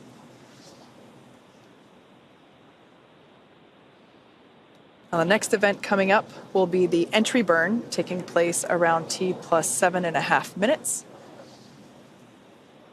This burn will utilize 3 of the engines on the first stage. That helps to slow the booster down as it re-enters the Earth's atmosphere. Dragon SpaceX, trajectory nominal. Dragon copies. Following the entry burn, we will see the landing burn, and that'll be around T plus 9 minutes. That one will be just a single engine burn, and that will bring the booster down for a soft landing on our drone ship. Around the same time as that, we expect to see Dragon be injected into orbit. Everything continuing to look good for second stage there on the right-hand side of your screen. Beautiful glow with that MVAC engine nozzle.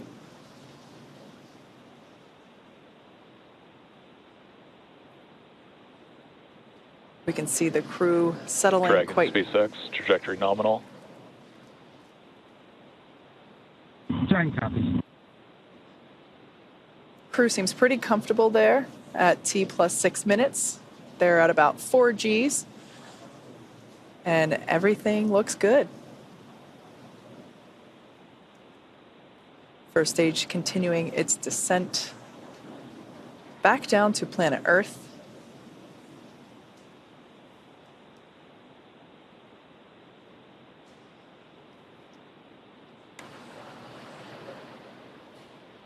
We can see the crew remain with their visors down in the locked position.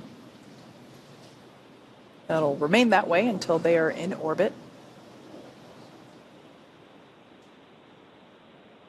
Everything continuing to look great with the second stage engine burn there, as well as the Dragon SpaceX, trajectory nominal. Dragon copies. We're about 30 seconds away from the first stage entry burn. This is the first of 2 burns that the first stage will perform.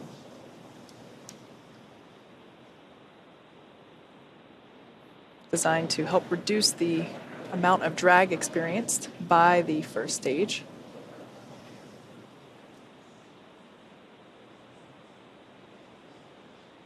Stage 2 FTSS saved.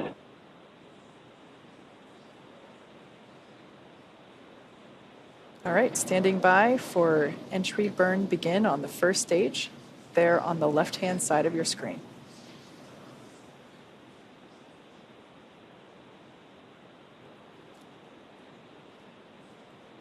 And right on time, you can see on your left-hand screen that the entry burn has begun.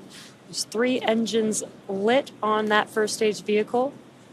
And this is about a 29-second burn and helps slow the vehicle down as it's re-entering the Earth's atmosphere. There you can see that the engines have now shut down on that first stage. That concludes the entry burn. And the cool part about this, with the stage 1 vehicle returning back to Earth, is we get to fully utilize the atmosphere. The atmosphere actually... Stage 2's internal guidance. The atmosphere actually scrubs about 70% of the velocity on the vehicle. So we use that entry burn to help slow the vehicle down. Then we utilize the atmosphere and the drag from the atmosphere to slow the vehicle down. And then we do have 1 single burn for the landing burn. Copy. Shannon. And next up will be SECA 1. And that is second stage engine cutoff 1, and that'll be on the second stage. That MVAC engine on your right-hand screen will shut down and allow the vehicle with Dragon attached to coast. MVAC shut down. And there's that shutdown. And the landing burn on the first stage should be starting up here momentarily. And there it is. Landing burn has begun for... Dragon SpaceX, nominal orbit insertion. Dragon SpaceX, launch escape system disarmed. Copy that, SpaceX, and we show the same.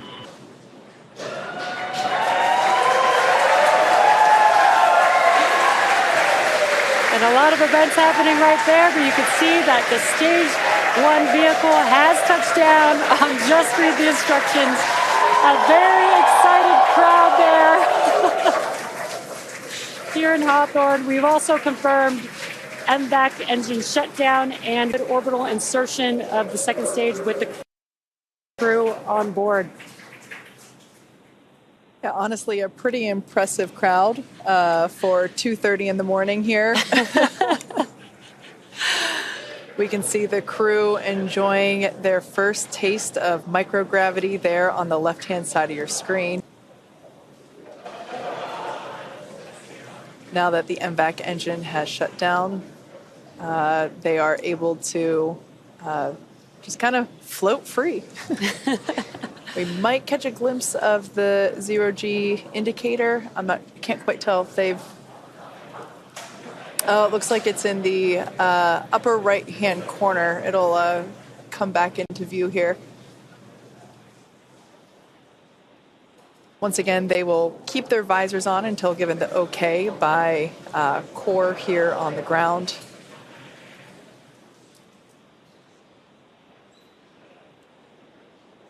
At this point in time, the Dragon and the Dragon trunk remain attached to the second stage.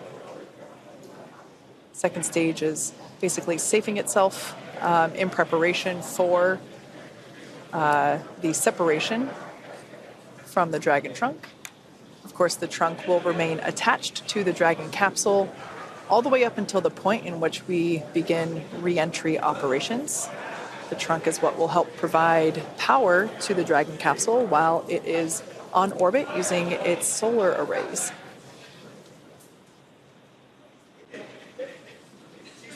Looks like our first clear view of planet Earth there, our first of many for this mission.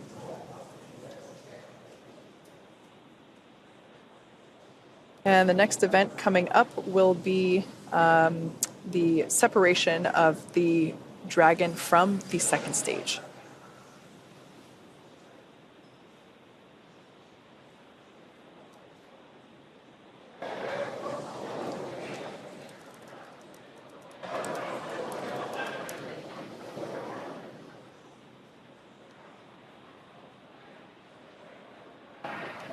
I believe this view here is, yep, it's of the trunk. We can see it separating from the second stage. A gorgeous view.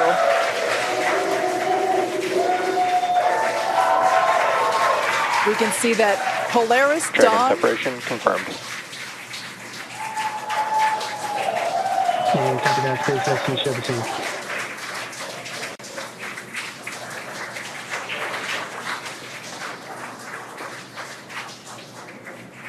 Polaris Dawn flying free into the sunrise.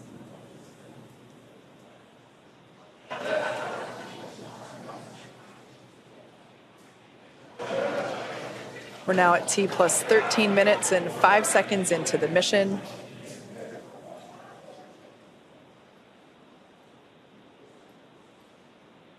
Next major event will be nose cone deploy. Dragon, SpaceX. Today you embark on a journey not just for yourselves, but for all of humanity.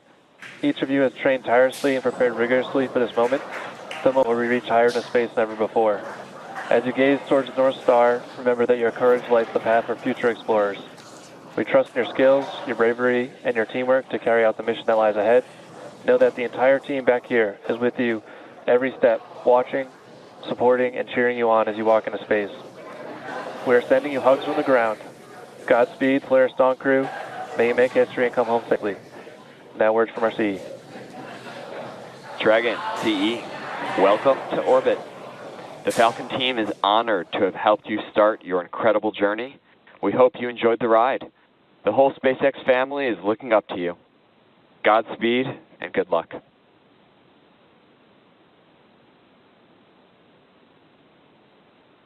LD, CE, message received. We appreciate the kind words. We wouldn't be on this journey without all 14,000 of you back at SpaceX and everyone else cheering us on. We appreciate it, and we're going to get to work now.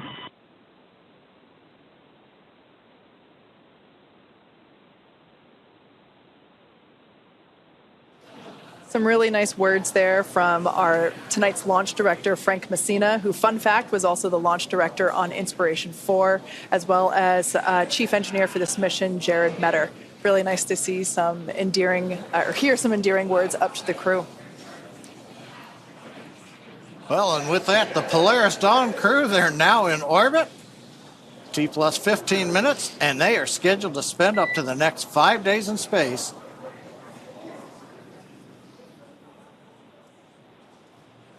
We heard that tone for a minute. We thought we might hear from the crew, but they're going to spend the next 5 days in space before splashing down off the coast of Florida.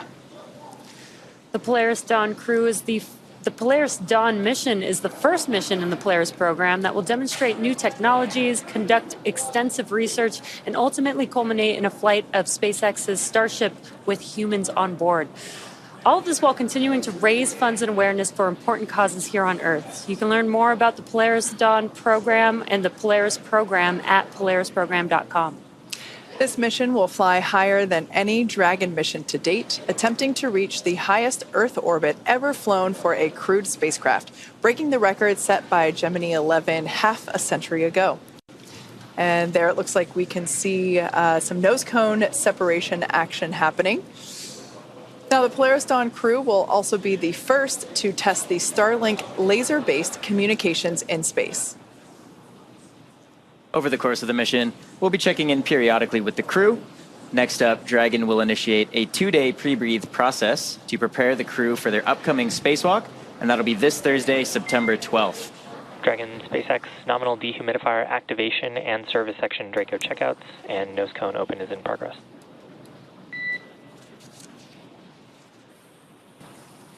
Copy that, SpaceX. We are tracking. And again, that's Thursday, September 12th for that spacewalk, so please be sure to tune in for our live coverage of this historic milestone. And of course, we will also be back to bring you live coverage of Splashdown when the crew returns back to Earth. You can stay on top of any potential live events from the crew by following us on X at SpaceX. And keep tabs on the mission with the Dragon Tracker at SpaceX.com. With that, it's been a great early morning. Thanks for being with us. Thanks for watching, and we'll see you back here soon.